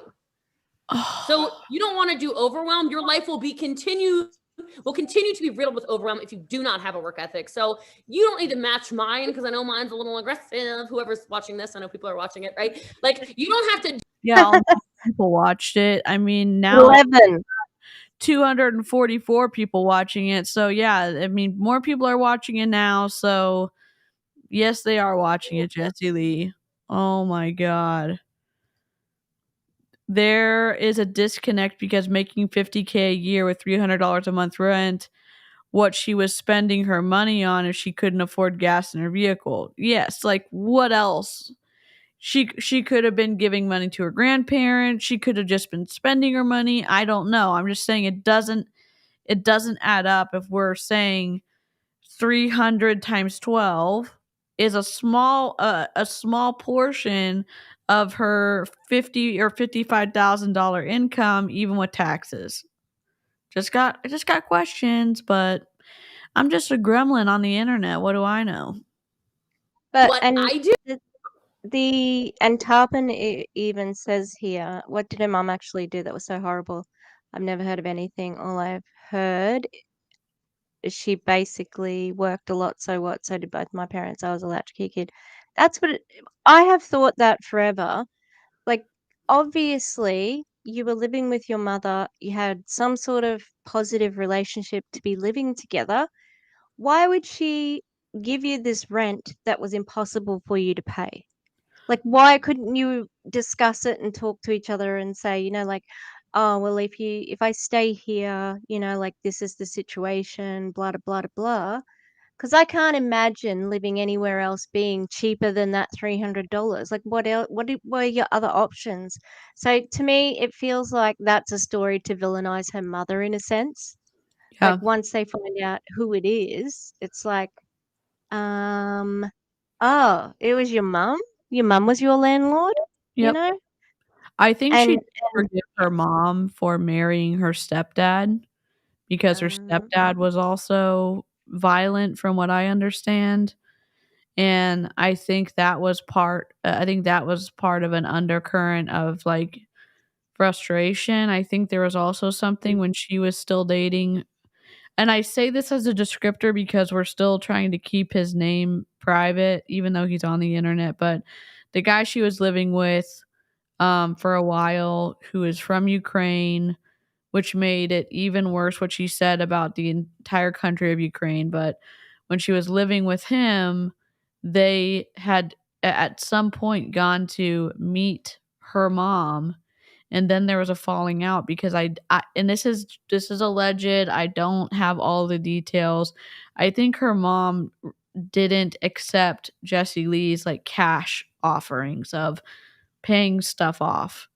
And I think that led to some of the cutting out that happened. So I'm not I think it's multifaceted. I'm glad they've reunited, but there's not a ton on the internet that's been publicly shared about the falling out that happened for so many years. But I think we need to stop demonizing this overwhelm word. We need to stop with this. Find the balance. No, I'm not the one. Like, you got the wrong girl on the podcast, Rebecca. I'm not looking for balance. I think you can have the work ethic, but it's more of the perspective, because if you're like, oh my God, I got too many things to do. I got this call, I got that call. I need to get back to this person and that person. Like, I think it's more of a mindset overwhelm than being lazy. Like, oh my God, it's like getting stressed out about your day rather than just staying calm and executing it. And then it is be solution oriented. So if you're somebody who the problem is exactly what you just said, are you using a calendar? Or are you going into your day and the reason why you're overwhelmed is because you wake up to an alarm, and then or you don't, either way, and you look at your calendar and you're like, or there is no calendar, and you go, I don't know. What do I do today? This is what most That she makes people sound so like unintelligent who don't fit into her idea of what someone who is pushing to meet objectives like what you can tell how she describes those type of people and then how she describes herself and that how easy it is just to decide to do something and meet goals and everything. Mm. And you know, like, if of all the things that we would say about network marketers, lazy is not one. They are not lazy. They Yep. work very hard. You know, like, of all the critiques that they could take away, no way. They work way too hard for what they get in you know, Yep. in what word am I trying to say? You Which- know, exchange. Yeah. Because Mm. I mean, when I was told like do whatever you can to like take care of your customers and warm up cold leads, I was driving miles and miles and miles. Like sometimes they were an hour and a half one way to do a facial and Mary Kay, hour and a half back because it's like you're doing whatever you can. You're on all these Zoom calls. You're on every single phone call. You're calling leads, and then maybe you don't get a return, and then all of your failure is boiled down to like you just didn't believe enough. You just weren't committed enough. You just didn't you quit too early. You didn't wait. You didn't pay in long enough. And it's like, you know what? I either stop now and, save my marriage or keep going and still not win and, lose out on my relationship. Because literally the time that MLMs require of you, it's sometimes, maybe more often than not, this is my assumption, it sucks the life out of, and it sucks the time away from people in your family. And it's time you Absolutely. never get back. It's time you never get back. Especially for those people with young children, like they grow up so quick, and it's done and been and gone before you've even realized it. And that's not parent shaming, that's just saying, like, if it's the dichotomy of I'm at home because I want to spend every minute with my child, but I'm not actually engaging in that relationship because have to be on my phone the whole time. Yeah. And once it's done, it's done. You cannot get that time back. It is done. Yep. And it's like it's a reality. It's a reality that nobody who's still pro multi-level marketing ever talks about is the time loss. They always talk about, the things that you can gain from it. And it's like if you were really interested in having someone participate in informed consent for your opportunity, that would be something that I'd bring up, because there is no price on time, and you literally cannot. I can't get back the time I spent in Mary Kay that I could have spent with more time with my mother-in-law, who is not with us anymore because she's passed away, and I regret it. And it's like it's something you have to live with. You have to live with. So it's just sad. I don't know. I'm an entrepreneur. What do I do today? Oh. Yes, I bet you are overwhelmed. I bet you're about to lose your mind because you're so stressed out because you don't know you're out of control. I don't know if that's even overwhelmed. Then you just don't feel like you're in control. So you want to be in control of your life, then control your calendar. And I think it's too about delegation, because for myself, I get overwhelmed with all the technology of being an entrepreneur because I'm not a techie.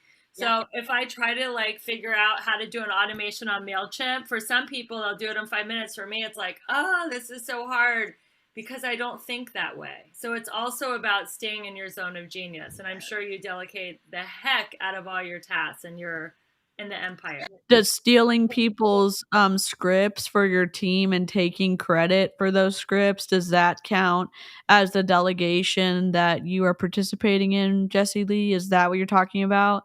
Is the delegation of having Sasha and Mateo come up with this app or find this white label app that you can use for the empire, and then you taking credit for it. Is that the delegation you're talking about? Because that seems kind of a shitty way to delegate.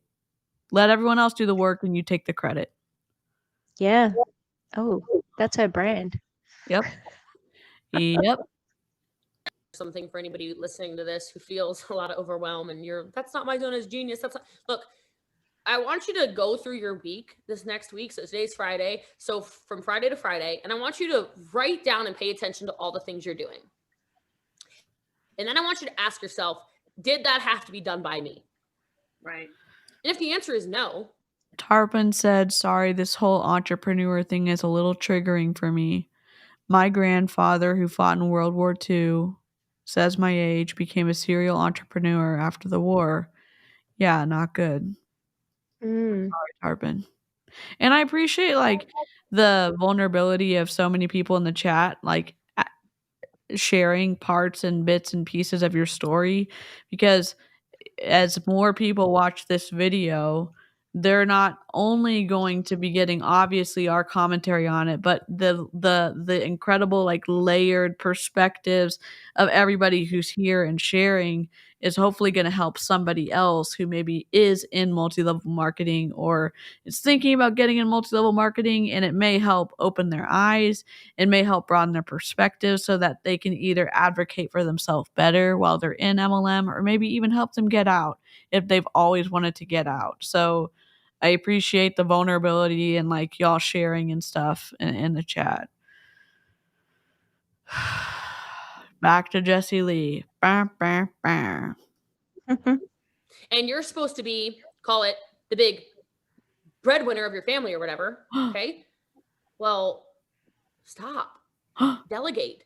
Get help. So as an example, it's like, we're going to go down all the rabbit holes. I feel it, but I love it. This is a good conversation. Like when people a lot of moms, I recruit a lot of moms, a lot of business partners that are moms. I recruit a lot of moms. Wow. Tell us you're preying on someone without telling us you're preying on someone. And oh god damn it, somebody's mowing a yard outside my house at the moment. I'm like, I can't hear properly. It just seems like this is very revealing of her. She's really showing all her cards here. Yep. Yep.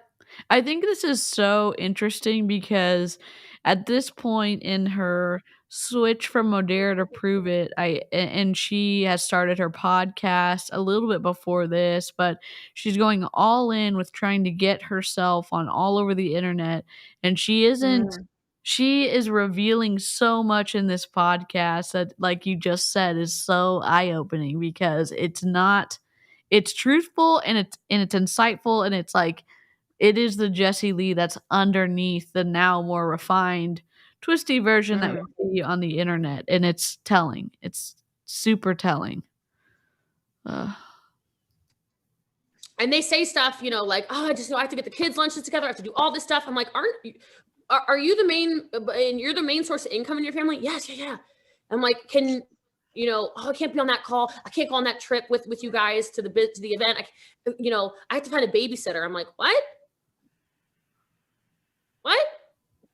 Well, I have to ask my husband if he'll babysit. No, your husband doesn't need to babysit. Your husband can watch his children. Your husband can make their sandwiches. Oh my! Your husband can clean. Cleaning is not a gender assigned task. Yes. Making a bed is not a gender. I like how she's now not gender assigning anything when it fits her narrative, and then when she was on the Happy Couple podcast, she was all into the feminine and masculine and how submissive she is to Avi and all this other stuff. Yeah. It's just and I think that she's trying to be like, look at me, I'm a feminist. No, what this is you being the boss of your downline, and because we've seen it. Look at Kelsey Ray and Lindy and Courtney and all of her top women who are mothers. they go on all the trips. They have to go overseas. They cannot not go. They Yep. have to. And I think it's that cult leader sort of mentality without, saying it, but cult leaders, they like to give their followers something that seems impossible. And because they want to test their power. Like, how powerful am I? How powerful am I amongst these people? What is my influence? And, like Columbia was the perfect example of that, where she's like, how far can I push physically, mentally, spiritually, push these people before they do not push back? And they didn't push back. So she knows that, like the extreme control she has over them. Yep. And it's disgusting. Yep. And she started it, and she had, I mean, she obviously, like, there was stuff leading up to Columbia that proved like people's loyalty to her. But the first thing from the Columbia trip was walking barefoot through the streets of Cartagena. And so that's the first one. And so, she and Sasha Mateo, who are all, I think, complicit in all this stuff, are saying, like, okay, if they will do this, they're going to do the next thing. And like, exactly like Tish is saying, it is just gradually getting more and more and more control. And now we see how tightly people are supporting her on her team.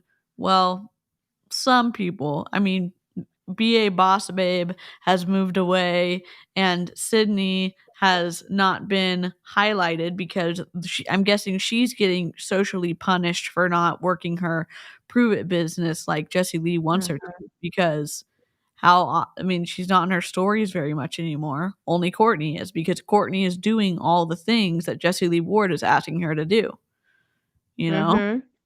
With her 6 views. And I'm not view shaming Courtney, because you get the views that you have, but the amount of time she commits to being live, and it's like, well, is this worth the not spending time with your kids?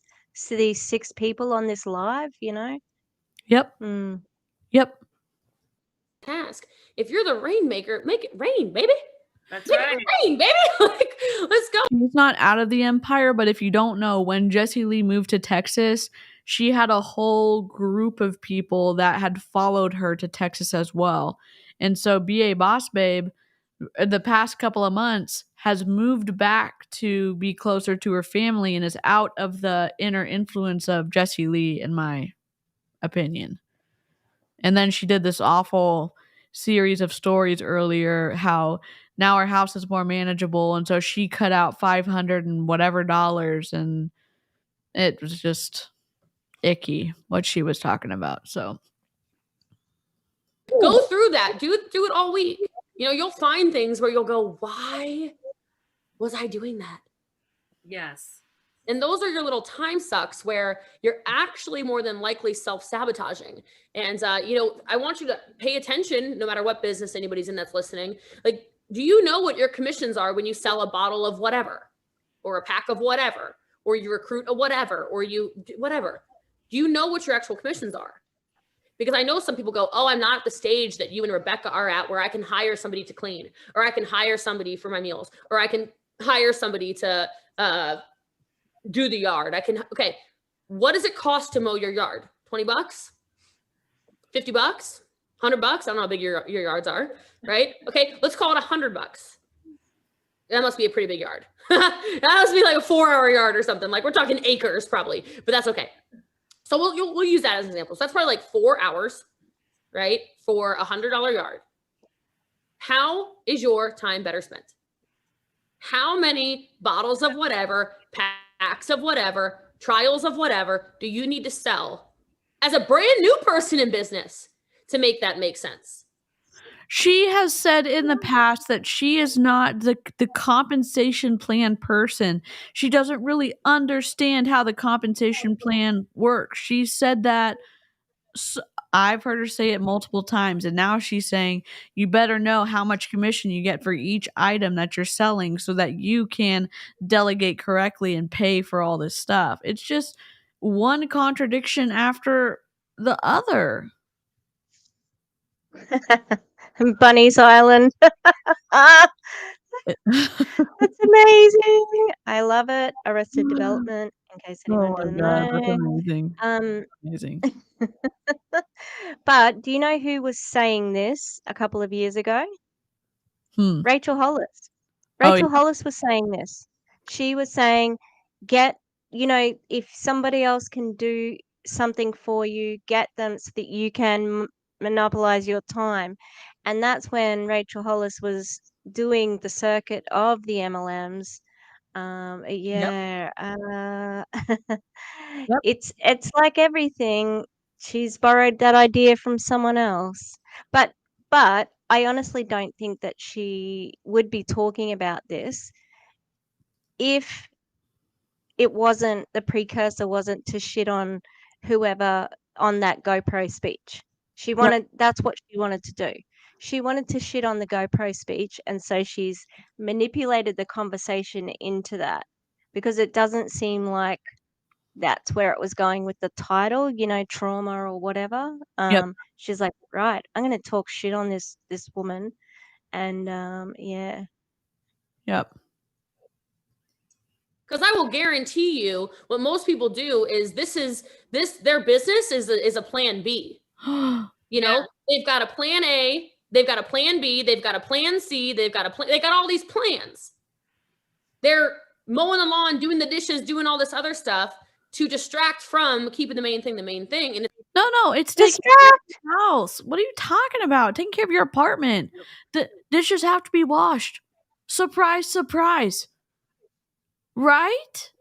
Like, what? I don't understand. Like, she's saying, oh, you're washing your dishes because you don't want to focus on your business. No, we're washing dishes because the dishes are dirty, or we're washing our bathrooms because living in a clean house is is important for health standards. And like she's saying, like, oh, you're just doing all these little tasks because you don't want to focus on your business. Maybe there's not money in the budget for that, and that is something that you can do. Rage. Sabotaging their businesses. They don't need to do those things, but they're putting all this filler work in. And then when you touch base with them, you say, why haven't you hit your core rank yet this month? Why haven't you hit that bonus enough? Why haven't you? Oh, well, I was so busy. I had to do the laundry. No, you didn't. Laundry's optional now? We're just wearing dirty clothes? What is I'm a single lady, so I really only need to do washing once a week. Sure. But most households with children have to do a load a day. Most of them. Yeah. So that is kind of necessary, I would say. Yep. Rivka's like, filler work it's called living. Yeah. And this is because she's getting excuses from her downline. This is a little bit of shaming on her downline as well. Like you've got to, I don't accept this excuse of doing laundry. Jesus. Yeah, and the wild thing is that she is a multi-millionaire, allegedly, and then she gets her best friend to come over and work for free to clean whatever she needs clean while she's gallivanting around the world, hanging out with her buddies, Sasha and Mateo, and Courtney comes over to clean something. Jessie Lee, that seems like you're taking advantage of a friendship, and it seems like Courtney is bearing the cost of the friendship every single time, and it's not you, certainly, because you're getting all the benefit and she's not getting anything. Like you've seen some people in the back. I saw her walk past a minute ago. I've seen a lot in the background. I've seen toddlers. I've seen two dogs. I've seen her Yeah. roommate. I've seen a Okay, lot happening. But like a lot. Like you watch my cleaning girl, Gloria. That's my home. My cleaning girl. That's my Mm. home girl. Is she about to say this? God. The disrespect for people in the service industry that Jessie Lee Ward shares, it just grates on me so much. Gloria, no, Jessie Lee don't cook, she don't clean, she don't do none of that. Gloria comes up in here multiple times a week, channels my life. That's My right. time is not well spent doing that. My dogs have a dog walker. Why? Yeah. Why would I walk? I mean, like, I'll walk them. Why would I walk my dogs? She just said that. They need to be walked every single day. It is not a good use of my time to spend an hour when it's $15 for the dogs to be walked. Right. Right? Like, how much can I sell in an hour? Right. Yeah. That's more of Oh. Wow. I keep saying I can't believe she's saying this stuff, but she is saying it, and I'm just shocked she's saying it and thought that it was good things to say on the internet. Oh my And- God. You know, like, I don't think this woman who's reacting to her, you know, like that, she seemed a little bit taken aback then. Like, why would I walk my dogs? Don't you like exercise? And you can take your phone when you go walking the dog? Like, that seems like something you could do at the same time as a business. Yeah. Yep. It is screaming serious Rachel Hollis vibes, the woman who cleans my toilets. Yep. And do you know what? Every time I look at Emma B. Good's picture, I think it's me. I'm like, her little profile thing kind of looks like my profile. I'm like, am I in the chat? No.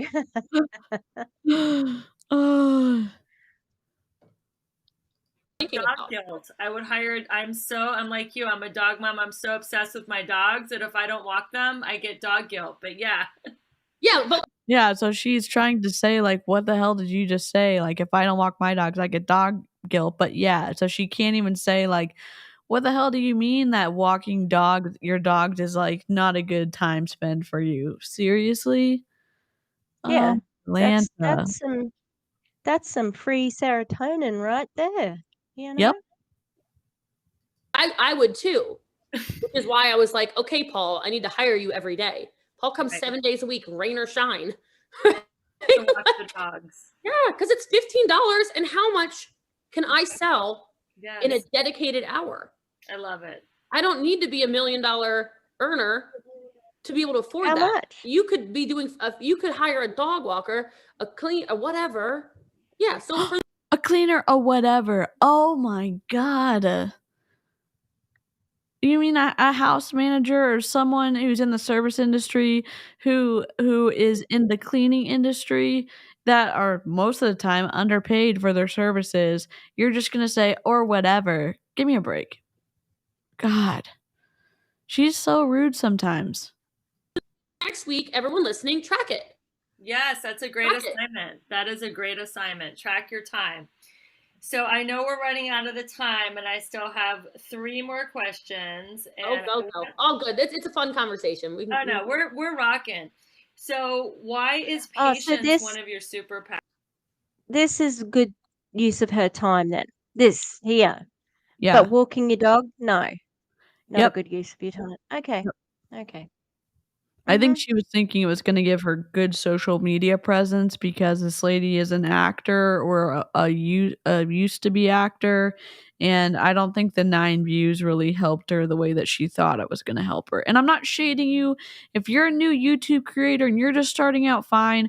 I'm irritated at Jessie Lee talking about her dogs the way she does. I'm irritated at Jessie Lee talking about people in the service industry the way she does. I'm irritated by the arrogance that Jessie Lee is sharing on this podcast, and I am snarking on the fact that Jessie Lee's strategic intention about what she does on social media ended up with her spending all this time revealing all this about herself, and it didn't reach anybody. I just find that odd.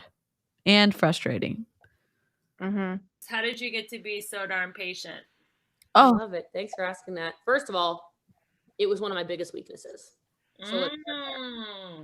So anybody who's like, how drop a 1 in the chat if you think that Jessie Lee's patient, and drop a 2 in the chat if you think that Jessie Lee is not patient. stay Oh, so calm under interesting. pressure.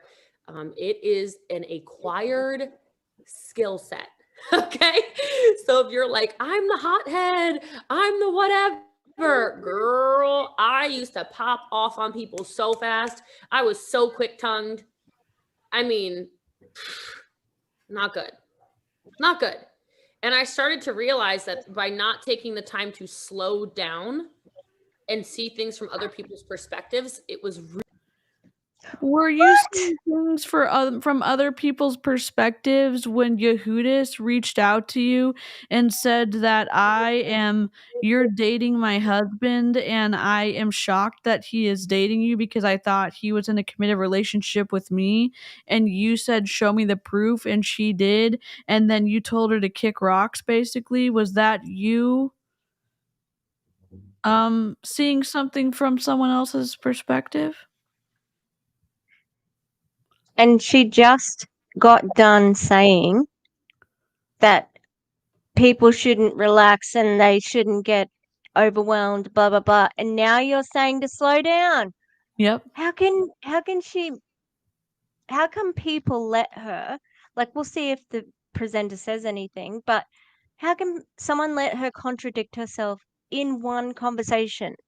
It was less than 5 minutes ago in their conversation. You know, like, she told you. Oh, it's so frustrating. Yep. And then, but she told Tracy she has only ever yelled at Avi. Yep. And she does yell all the time. She literally yells all the time. Mhm. I want, like, if you're a podcaster, if you're like an actual good podcaster and you reach out to Jessie Lee to do a podcast, and you can actually like hold her to task and ask questions and follow up and say, but that doesn't make sense because you said this earlier. Please interview her. Someone who has a platform that she would want to be interviewed on. Can you interview her? Because this whole, oh my gosh, it's so beautiful. That's gold. That's gold. That's gold. It's like, no, that doesn't make sense. Literally nothing is making sense. Yeah, she said that in the podcast. She said that in the podcast, Yeah. that's a lie. Mm-hmm. affecting a lot of things negatively. And so I appreciate that people notice I'm patient now, because it was definitely one of my biggest weaknesses. I was shoving good people away. People were scared to talk to me. They were like, she's so aggressive. And now people are like, she's soft. You're going to make her cry. Like, you better be nice to Jessie Lee. Cause she, you know, it's funny you mentioned, like we talked about Sarah at the beginning of this call. Yeah, we love Sarah Zalecki. Yeah, like I said something about her, or I just saw her like a week ago. Right. And we had a conversation together. Uh-oh, it's loading. Sorry. I don't even know if No, that's okay. growth, you know, like I'm a different person, and just everybody can't should believe- become a different version. I can't believe that she's saying she's patient and she's soft. Like, and like, if who would say, oh, just be careful around her. She's very sensitive. I don't think that has ever happened, that conversation. Yeah. No one's ever told. God. I don't think so either. I think it's more of people may allegedly be scared of her, or Jessie Lee doesn't cross people who are strong because she has never yelled at Aaron. Aaron is a veteran. Aaron was in the military. Jessie Lee never crossed her. She was just extremely rude to her. And then Jessie Lee says shit about Aaron on the internet and tries to tear Aaron's character down. But surprise, surprise, it falls flat. It doesn't stick because we know who Aaron is, and all of the stories that Jessie Lee lies about can be like disproven all the time. And it's just like she doesn't go up against strong people. We've also seen her wilt in front of Dominic Izzo. And we were like, what the hell are you doing not standing up and being the strong woman that you say you are when Dominic Izzo is being a misogynist POS? So I don't know what, I don't get it. I don't get it at all. No. She seems to talk a big game. She doesn't have follow through when she's around strong people. So I think that's it. Like, she does not go after strong people because, well, she even said that on that podcast with Tracy. People are scared of me. One's in the chat if you're not scared of Jessie Lee. I'm not scared of her. Like, she's got nothing, like, I'm not scared. What could she do? And she always tells us like, "Oh, thanks, haters. I got all these new followers because of you." No, you didn't. No, you didn't. That didn't happen. Yep. And she said like she was reading comments, and I left them in the video because they're saying, "Oh, I found you from Anti MLM, and I came over and saw that they were just lying about you." And I'm like, we're not lying about you. We're watching your content in its entirety, or we're taking out you counting ketones, an hour and a half of you counting ketones, and then we are letting you just speak for yourself. And at that point, if someone says, "Yep, Jessie Lee's the person for me," it's a win for you. And as Jessie Lee said before, all of the negative stuff out there on the internet about her is good for her marketing. So you're welcome for all this marketing for you, Jessie Lee. Themselves, and patience was just something where I really saw it reflected in my team worse than anything. Because if people are too nervous to have a conversation with you, that's a courageous conversation because they're sure that you're just going to yell at them, or they're so sure that you're just going to never listen to their side of the story. It's not healthy. I mean, we had a situation literally last night where somebody is just acting, they're acting quite psychotic, if we're being totally honest. They're not a leader or anything, but they're acting a little bit, out there. What date was this? Oh, I don't even know. June 1st. I'm pretty sure. Hang on, let me have a look. June the 1st of June, So 2021. maybe it took her a few weeks to post it. I wonder what she's talking about. Maybe we'll get a clue. Number. And the leader above this person was like, "What?" I said, "Just give me her phone number." She's like, "What are you gonna do?" I was like, "I'm gonna call her." She's like, "What do you mean you're gonna call her?" I was like, "I'm going to call her. I want to see like what's going on." She's like, "Well, what are you gonna say?" I'm like, "Just gonna ask what's going on. Talk to me." But 4 years ago, 3 years ago, if I had that phone number, man, I don't even know if I would have used it. I probably would have just sent a passive aggressive, really long aggressive, all half in. You would have sent a passive aggressive text or really long text. Why don't you look at Aaron B's in the passive aggressive text that you sent her about when someone had and Aaron had drawn a boundary, and she posts about this on her. That's why go follow Aaron if you want the tea. If you want the G-rated Reddit, tea of this situation.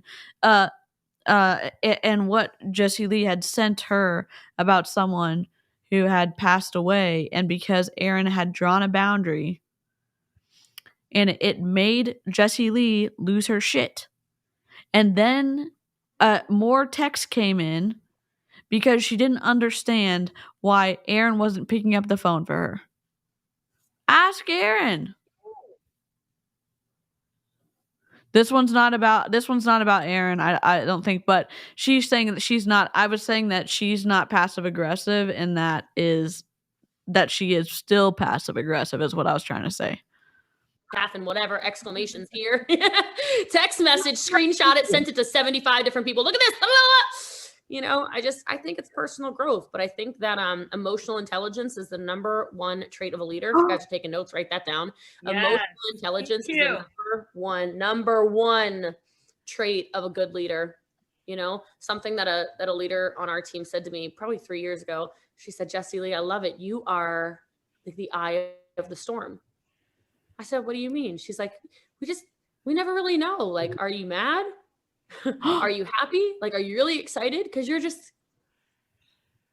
really even keeled like all the time. I'm like, there is no reason to be super high highs, super low lows. You freak people out. But it took a lot of learning. It was a process. Is it emotionally intelligent when you threaten people or say that people who talk about you on the internet should be ard in hell for all of eternity with a fire poker and no lube? Like, you know what I'm saying? Like, is that the emotional maturity that you have learned, or did we lose that in the 2 years since you posted on this podcast? We need a floof break. I need to make the floof bigger. Here we go. We're gonna look at a floof and be happy. Floof sighting. It's Miss Chicken Nugget. Chicken nugget. Yeah. Oh my goodness. What a cute chicken nugget. We love it. Yes. So Oh, Gus named her because we had Gary Busey. Oh. And Gus said, "I've got an idea for a name. Chicken comma nugget." Oh my god, I love it so much. I love it. Oh. She's Oh my. much quieter than the other two. She's very a bit more chilled out. But she's a sweetie. Oh, I love her so much. Okay. Oh my god. All right, for me to get here. How did you calm the F down? Did you meditate? Did you do yoga? Was it 2017 when you got your butt whooped? What happened? I mean, 2017 knocked me over. 2017 knocked me over. Wait until I had 2023. to become Damn. Oh my god. a different person. Wow. Completely different person. And I mean, I'm still like just my softness in general. I was super aggressive all the time for no reason. Like I had these The threats against people and almost doxing people and doxing people, is that the not aggressiveness that you are talking about? Is that the softness that you're participating in? Seriously? walls up because I was hurt a lot in my childhood, and so I thought that everybody had ill intentions, and all these people that are being nice to me don't really want to be nice to me. So like, why would I let them in, kind of a thing? And everything was aggression. And then 2017, it was like, what are you're gonna shove everyone away? You're just gonna be alone forever? Okay, good idea, good plan, Jessie Lee. See how well that works out for you. So no, it was definitely 2017 for sure. I just saw so many big gaping holes in my leadership. And I knew that if I wanted to become the leader that I aspired to become and still do aspire to become, I had to continue to elevate and become a different version of myself. I had to change as a person. Like, I feel bad for people who, I mean, I don't blame them, but I feel bad for people who judge me from, 2015, 2016, even 2017 and further, even in the past, even 18, 19, 20, quite frankly, because I'm constantly 18, 19, 20. This is 21, I guess, right? So it's 2 years ago from 2023. Interesting. Interesting. There's a different iteration of me. If I haven't seen you in 6 months, we have to meet again. Just a different person. Absolutely. And that's why I love your podcast, The People's Mentor, because you're constantly elevating and raising the bar on yourself and the people who listen. Why don't we raise the bar with getting a microphone, Jessie Lee? Like, why couldn't you get a microphone back when you started your podcast? Our ears bleed for the first 550 episodes, and then you find, I don't even know if she's gotten a microphone yet, but please get a microphone. And a streaming service. Thank you. You're welcome. Yes, exactly. Welcome. So you said in one of the bios I read about you, you read one line in the book, Secrets of Six-Figure Women, which is so funny because This is such a well-researched interview. I like you a lot. This is great. Okay, I went to Princeton. I'm not messing around. Woo! I actually wrote a book called How to Make a Six-Figure Income Working Part-Time, which you can get on Amazon or Audible. So I like the name of this book because it's very similar. It was called The Secrets of Six-Figure Women. And you said one line in that book changed your whole life. So I got to ask you, what was that one line? You know what's funny is I don't even think I read the whole book. It's still my most She never reads the whole Of book. course. She takes parts. Of course you didn't. Yeah. She takes parts and does a whole training on it. book I think of all time. And I think I put the book down after that. You know, sometimes you, I got what I when you're developing, like when you hear what you need, just put the book down, man. But basically the whole premise around it was that most people, it's not even just women, like you don't need to be a woman to read this book, okay? Oh my God. But most people hold on to what they have. It's not great. It's not the best they can do, but they hold on to it because they're so scared that they're going to lose it. And if they would just let go, they might just fly. And so I was sitting in a situation where I was making about $200,000 a year. Thank you. I was, 24, 25 years old, and I was sitting there. Was she? And I read that line. I think At she was 24? I think she was in Pure Romance when she was 24 or 25. And 200, she still said, or did she say 200,000 or six figures there? I couldn't have been, maybe it was, but she had posted. How do I know this? Because she used to post everything on Instagram.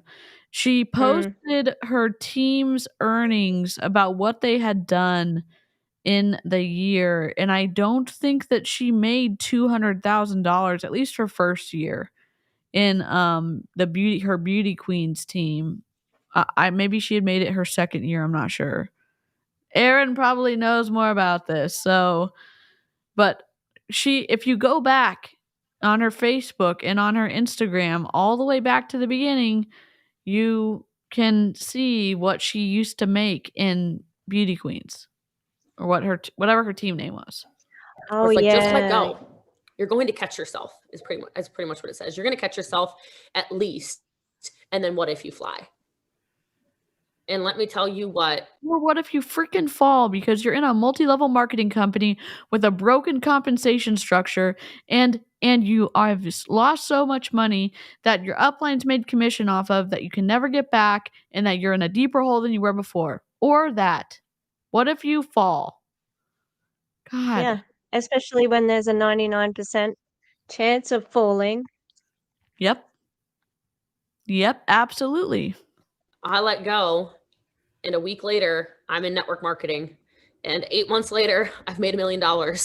And, and then obviously I've gone much, much further than that now. That was 2015 that I read that. And so 6 years. But like, what is it?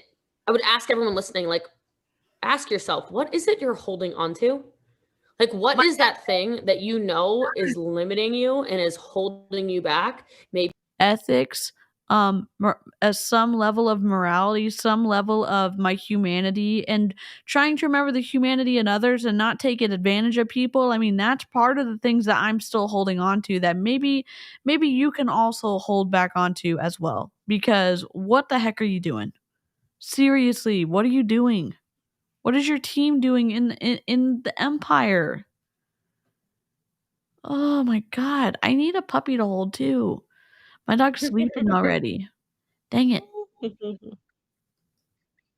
maybe it's a thing, maybe it's a job, maybe it's a company, maybe whatever. What is it? And what if you just let go and you trust? You might lose your insurance. You might lose your matching 401k. You might lose your paid time off. You might lose your sick days. You might lose your actually like salary that you for sure get if you do a job that you were hired to do. Those things would be lost. You might lose your retirement if you retire your spouse who is in like emergency services, and if they are in for 20 years they get retirement, and if you retire your husband before then, they maybe don't get that. So there's lots of things you could lose if you just gave up on whatever your 9 to 5. Absolutely.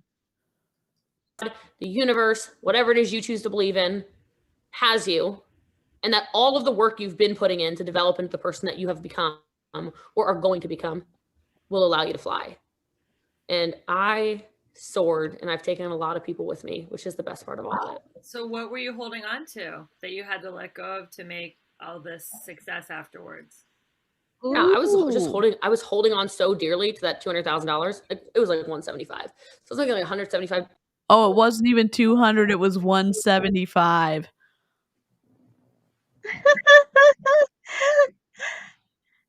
And that's not that. Are you saying you're not a liar? Like you just didn't tell the whole truth? Maybe like Yep. come Yep. off it. Come Another off it. example. Wendy, I think Wendy asked horrible question to ask, but who gets her team and downline if she passes? So Lisa.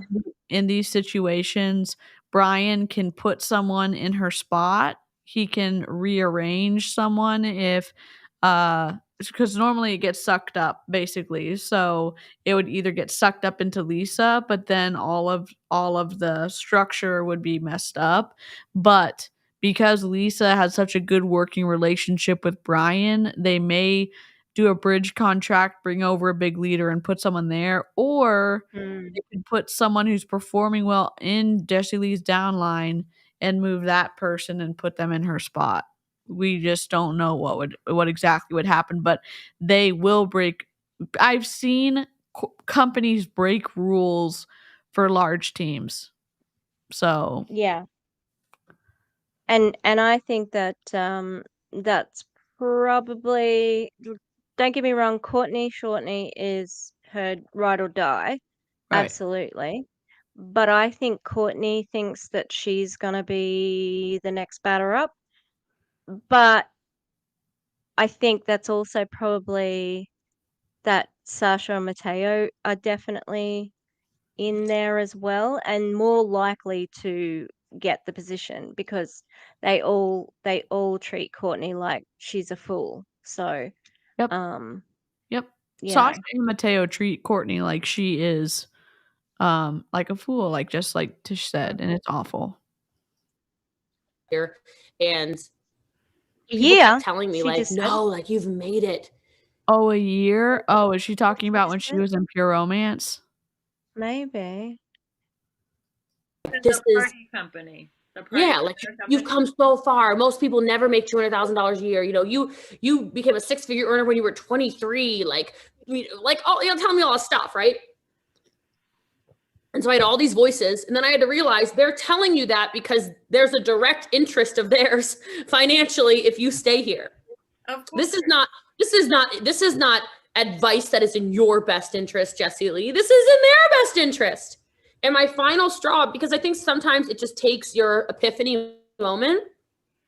And I had 2 epiphany moments back to back, same day. And it just, then it was it. It was done. There was no way I could stay in that party planning direct sales company, building businesses, door to door, basically, in living rooms around the country. But one conversation it made my, what? I'm standing out on the sidewalk in Chicago. I still remember her name. Her name was Cheryl. And she said, this is right after I read the book, by the way, right after, like an hour after reading that passage. You know how sometimes they say you can't say the wrong thing to the right person or whatever? Yeah. Serendipity. Oh my goodness. Just such a coincidence. Serendipitous. After she read one sentence in one book, she ran into Cheryl. Great. I had that 1 hour that I was recruitable, and it was like God sent everything. He's like, I'm giving it, like, you're going to get the message today, sister. So I'm sitting there, and I get off this bus on a sidewalk in Chicago, and she says, Jessie Lee, we have reason to think that you're looking at joining a network marketing company. And I just want to tell you, it's a terrible idea. I'm like, oh, really? And she said, look, you are so talented. You will make $1 million a year, but you could lose it all. Those companies get shut down. And I went, you literally just told me that I'm going to make $1 million a year, which it will take me 5 years to do here. Okay.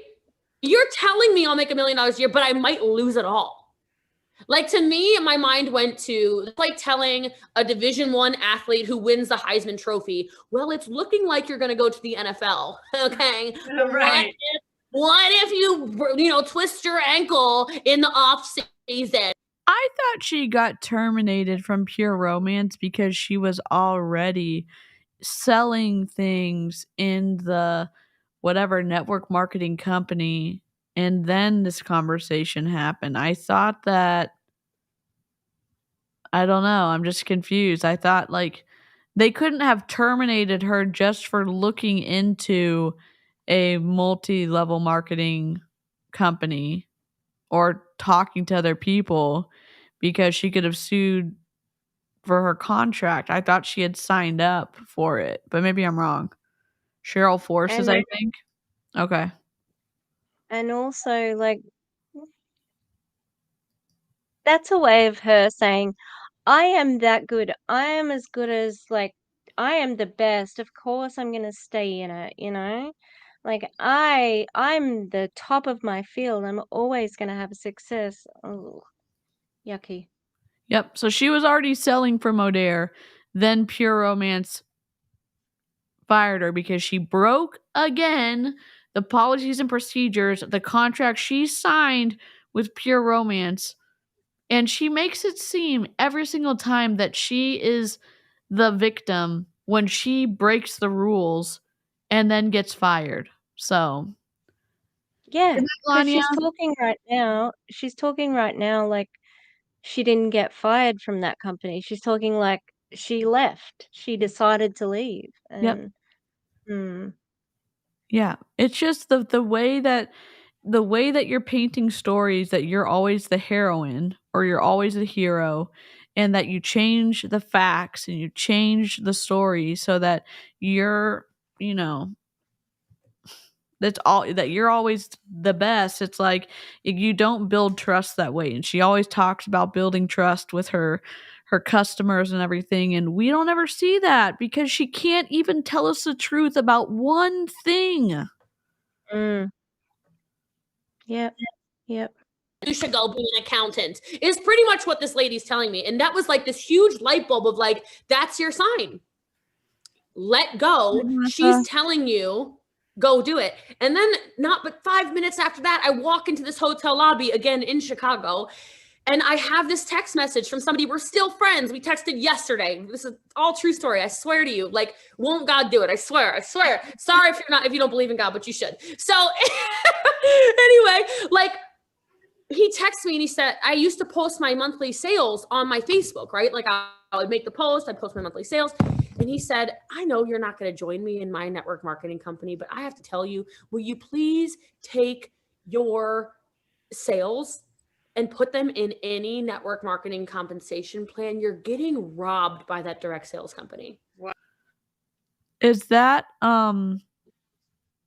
Melton? Probably. I thought that she had the falling out of all falling out with John and Nadia, and this is in 21. So they would have not been on good terms. And she, I wonder who it is. I wonder who texted her. Hi, Lynn. I was like, who's this fool? Who's this fool? Like, I didn't know him at the time. I'm like, ugh, go away, creeper. Why are you cold messaging me to, ugh? But like, I did. And he was right. Oh. I would have been making $1 million a year. So already. you got 2 signs in one day. And the woman who said, Cheryl, did you even know her? I think she was like the president of the direct sales company. And she just pulled you aside and said, don't do network marketing. Like, how did she even know you were thinking about it? That is so crazy. You know what? It all goes back to that book. It was the crappiest incentive trip. I pulled the book out at a dinner where they were finally feeding us for the first time in 3 days. Wow. And I was like boycotting food. This is before I knew about the benefits of fasting. So I was like boycotting food because I'm like, this is supposed to be a paid incentive trip. I'm not eating until they feed me, which was not good because then I was hangry, you know, and I figured, all right, I'm like a top leader in this company. I should like read instead of fighting with people at this dinner. So I pulled the book out and I was reading the book at a company dinner. Can you pause? Yeah. What? She is shit talking Pure Romance. Oh, hang on, whichever some party's pure. That's all this is. Like, it just makes me think that she only says things as like she's telling this story to shit on them. That's it. Like, and And it sounded like she was already in network marketing when this Cheryl said this to her. Like, what do you mean? Yep. Don't be in network marketing. That's but you already were. And a fully paid for MLM trip. Yep. That's a chuckle of a lifetime. Cheryl Mm, Force is the chief strategy officer at Pure Romance. And mm. Erin said she was trying to remember who she was texting, and it might have been Tim Housden.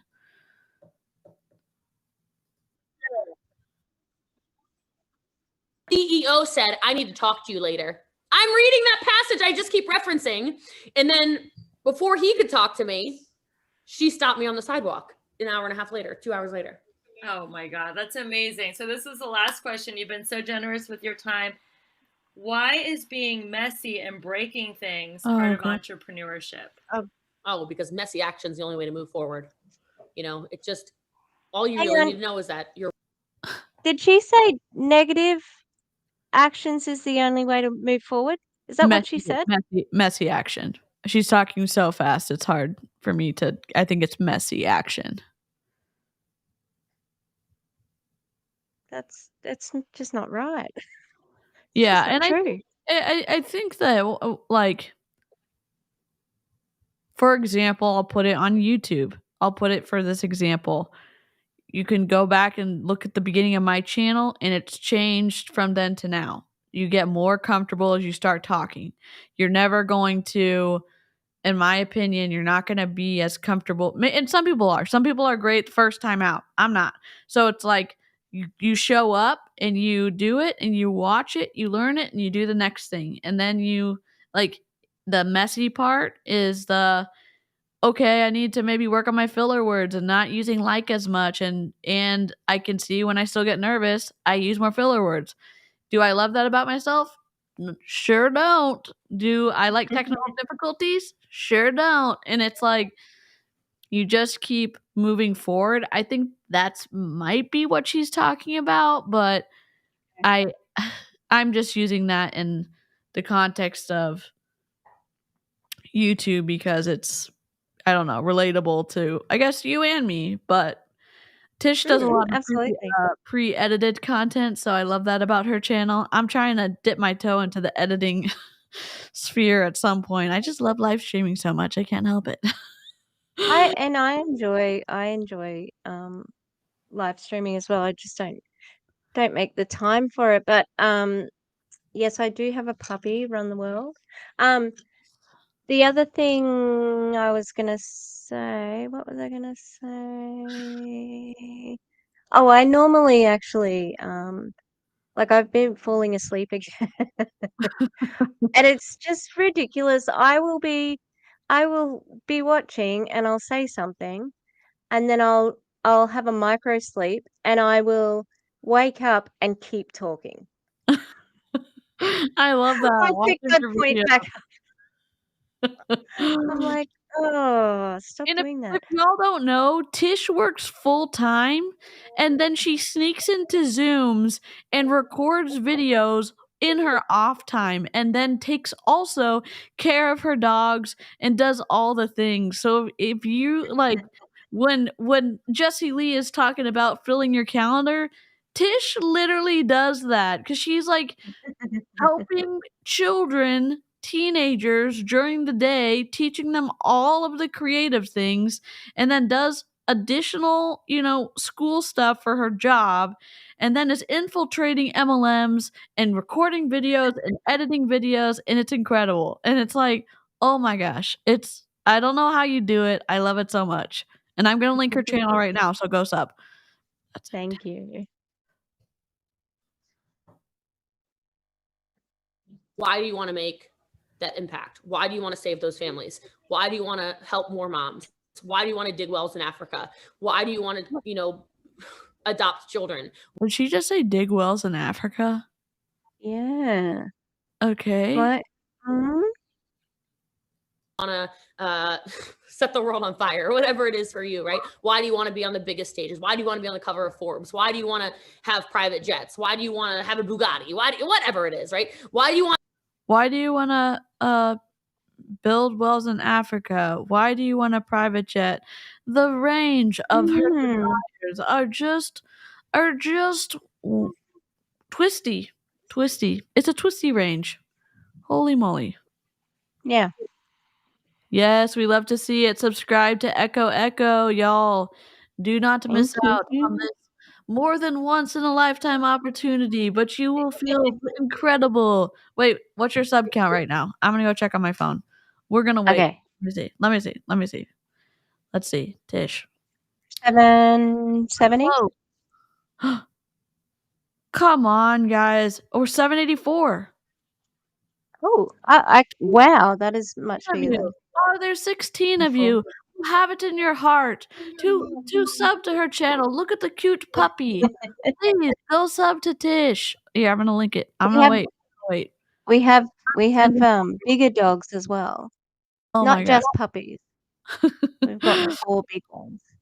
I'm gonna keep playing, but we're not ending the stream until Tish hits 800. Okay? What? want any of this stuff, right? Why do you want to save your church because COVID destroyed churches around the world? Like whatever it is for you. Oh, why do you want to contribute? I'm like sorry. that? Did she just say? Your house. She just said COVID destroyed churches. Yep, she did. Yes, she did. What? Yep. It's just Lady. Oh, and the fact that she also will not accept blood from people who have had the vaccine.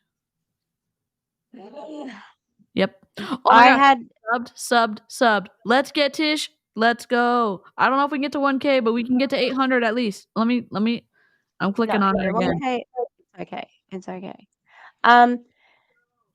I am very annoyed at TikTok at the moment because they have, for one, they permanently deleted my Courtney Shortney, like Courtney's being irresponsible driving TikTok. No way. Yep. And then I had 2 others. One was Jessie Lee comparing vaccinations to the Holocaust, and the other one was Megan Desart, and about her hating haters. That one got reinstated, right? The Megan Desart one. The Jessie Lee one is still. Oh no, hang on, other way around. Sorry. The Jessie Lee one says, I think, like, do you want some more information on the Holocaust? And it's like, do you really want MLMs off your platform, TikTok? Because I have reported Megan Desart's account, I've reported So Your Sober Guide. They all do it. I'm like, are you kidding me? Look, it is a problem on TikTok. Yep. I wonder how it'll go on this new one, Threads, because Eric Worre's already on Threads. Oh my God. Stop it. Yep. Oh. And he was saying, I think it was Turd Girl. P.S. I love Turd Girl so much. We do too. And Turd Girl had what are we calling it? Reposted Yeah. on Threads. It's not retweeting. Reposted Eric Worre saying something along the lines of, "Tell me why I should follow you." Yeah, for real. That's what. Yep. Oh my God. Yeah.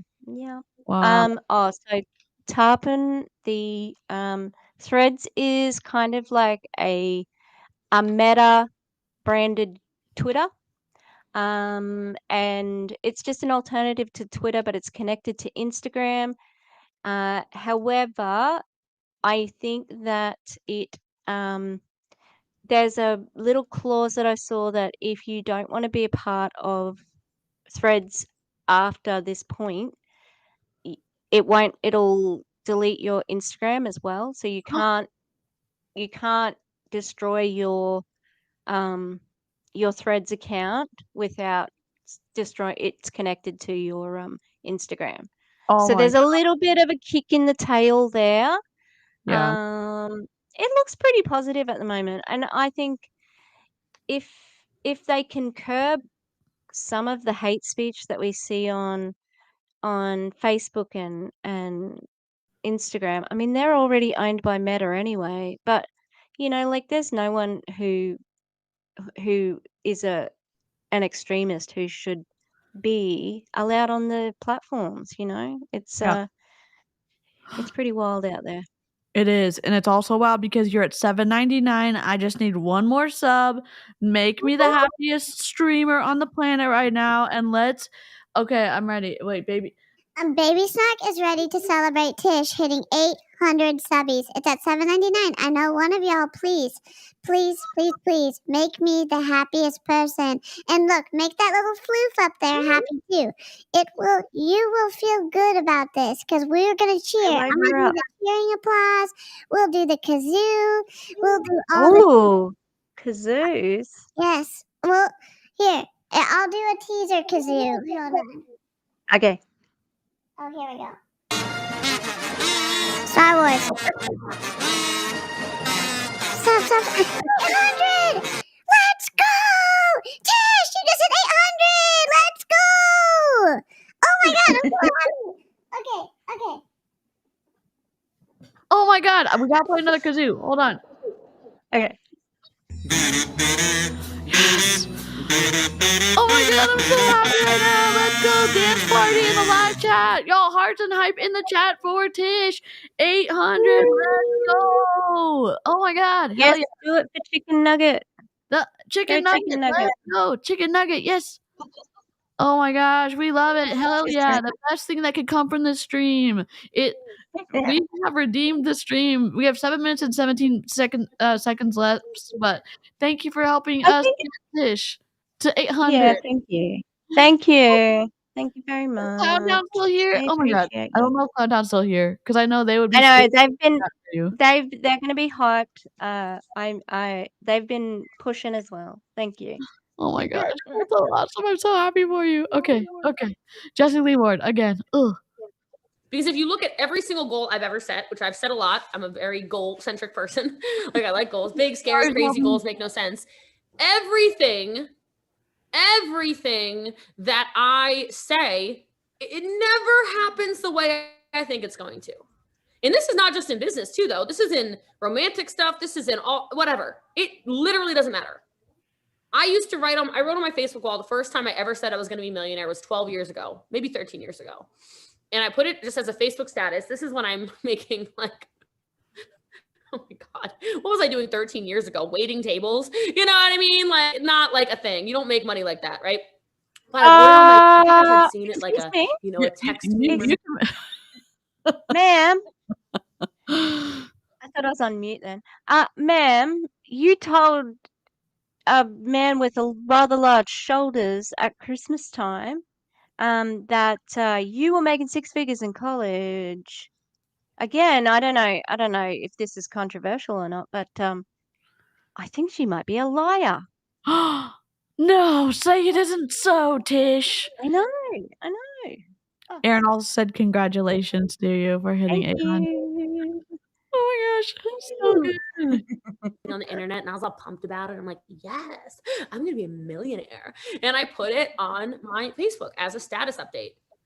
Like it said, you know how it used to be like Jessie Lee is, you remember, like, it'd be like Rebecca Whitman is, right? So it's like Jessie Lee is going to be the first millionaire in her family, was what my status. And if you look at, you're the first millionaire off of the sacrifices of your downline by them buying volume from the company and you making an immediate commission off of that purchase. And then whether that person is able to sell that volume, you don't give a shit because you've already made your commission. And yay, oh yay, you're the first millionaire in your family. And on what? Because you're at the top performing person on a pyramid, okay? Like, how do you feel good about that? It's like there's also a bit of a sting in the tail there where she's like, oh, I'm going to be the first in my family because I'm better than all the rest of my family, Yep. The Good night, melatonin Erin. tips. Good night there, and have the best sleep ever. Thanks so much for hanging out. I Y'all realize that it's a little bit late over there, so I apologize. Like, thank you for sticking around. Okay, thank you. Late Night Live crew, let's go. Oh. Like, what? I didn't even know the company where I made my first million existed when I wrote that status. The company I'm with now literally did not exist when I wrote that status, right? Okay, but like, when you put that post up on Facebook, I'm sure that you were thinking, I'm not going, like you weren't thinking about making it from network marketing. You just wanted to make $1 million. Like, why? She's probably gone back into her memories of Facebook and seen that it's there and is just going to connect it to her origin story now, because that's all it is. It's one thing after another that adds to the story. Because this is her. I've heard other people say it, but stories sell. It's all for that soul function, Yep. And then she Um, does this thing just like what you're saying is she takes these stories and these posts that she's done and makes meaning with her current status, just like she said that she was gonna have 2 boys in her life, and then she's mm, now claiming Avi's children as her own on her streams. And that is just so distasteful. They're not your kids. He's not divorced. He's not religiously divorced. And kids are not pawns in your social media game or in your strategic meanness of you continuing to poke Yehudis on all of your live streams. So yep. it's just wild that she does this. And considering she has not met them in person, Yep. Yep. 100%. terrible. kid, essentially. Writing Facebook statuses, waiting tables in college, and I wrote that. But I knew that I wanted that. I was very clear on what I wanted. You need to get really clear on what you want. I just told our team this. We had a training call 3 hours ago now. Oh, a lot of training calls, but we had one 3 hours ago where I told them, you need to do the Bob Proctor goal sheet.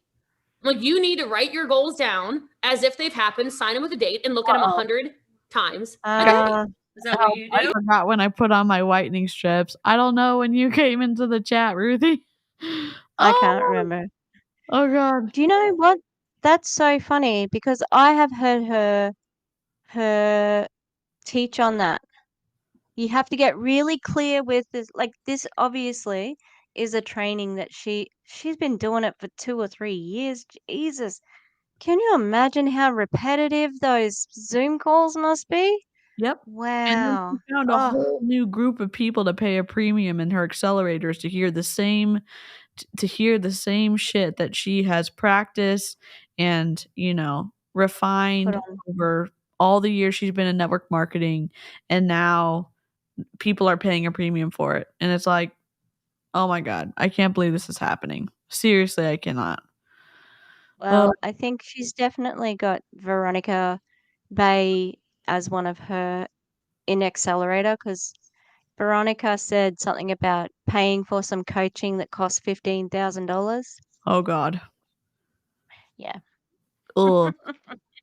Oh, and then Veronica Bay is also on the same train that Jessie Lee Ward is about being submissive to your partner and being super indoctrinated into the religious space. It's TWISTY. If you haven't heard the undercurrent of that, she's also involved with this super, in my opinion, high control religious group that she posts about as well. And now in doTERRA, she's just getting sucked in. It's wild.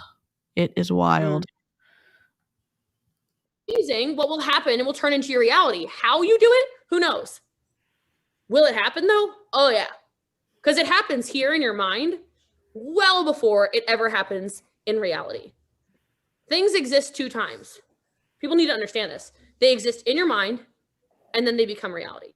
I love it, like Ruthie. My relationship, it was like when I finally saw him after years, I told my best friends this too. The things that were coming out of his mouth toward me, the sentences he would say it and I'd be like, what? because I had heard it in my head so many times. There's no way he would have known this. Like, you're thinking to yourself, there's no way he would have known. I know it's crazy, but this stuff is real. It works. You can call it the power of prayer, power of manifestation, law of attraction. I don't really care what you call it. You know, if the whole manifestation thing means that you are stepping on people and living a luxurious life off of the sacrifices of others, I don't think that I want any part of that. You know what I mean? Nope.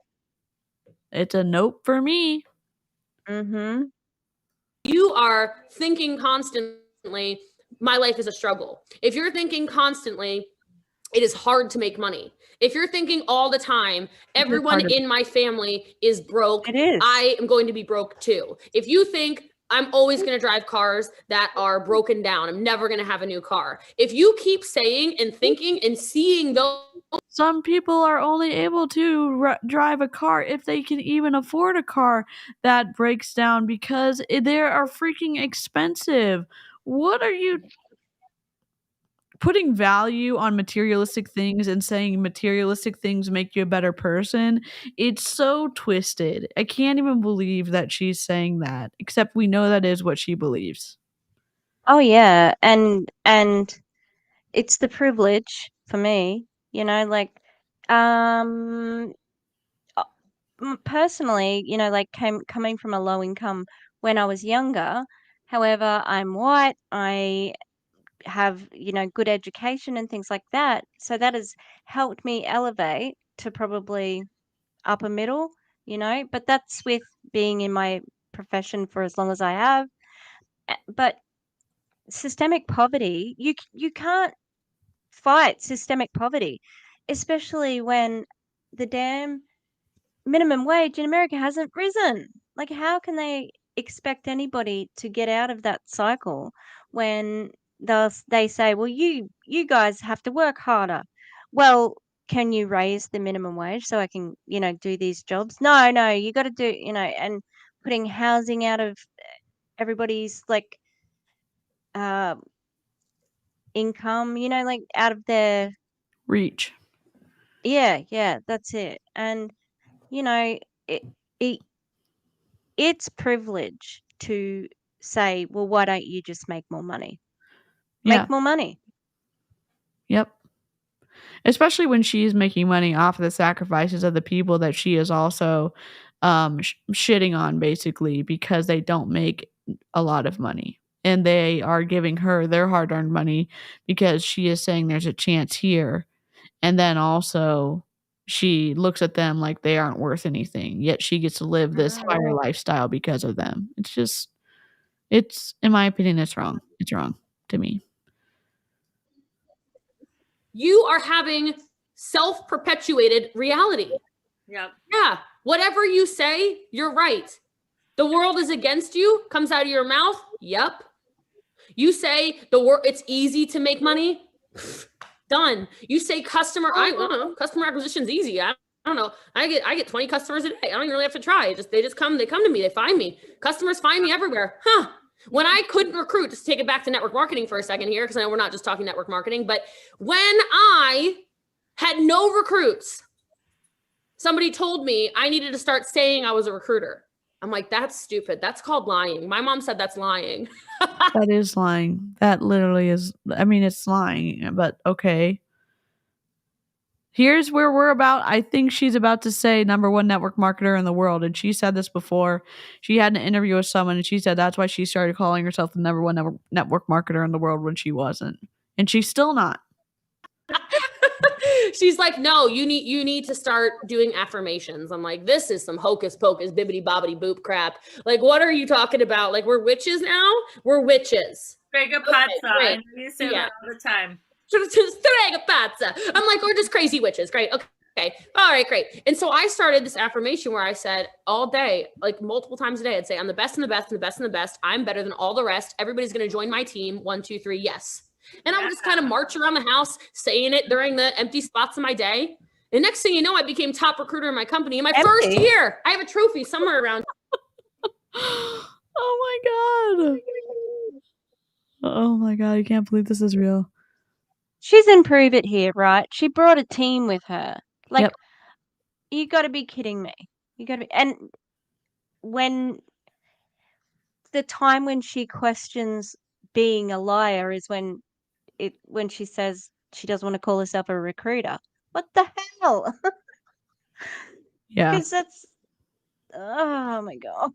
It's so twisty.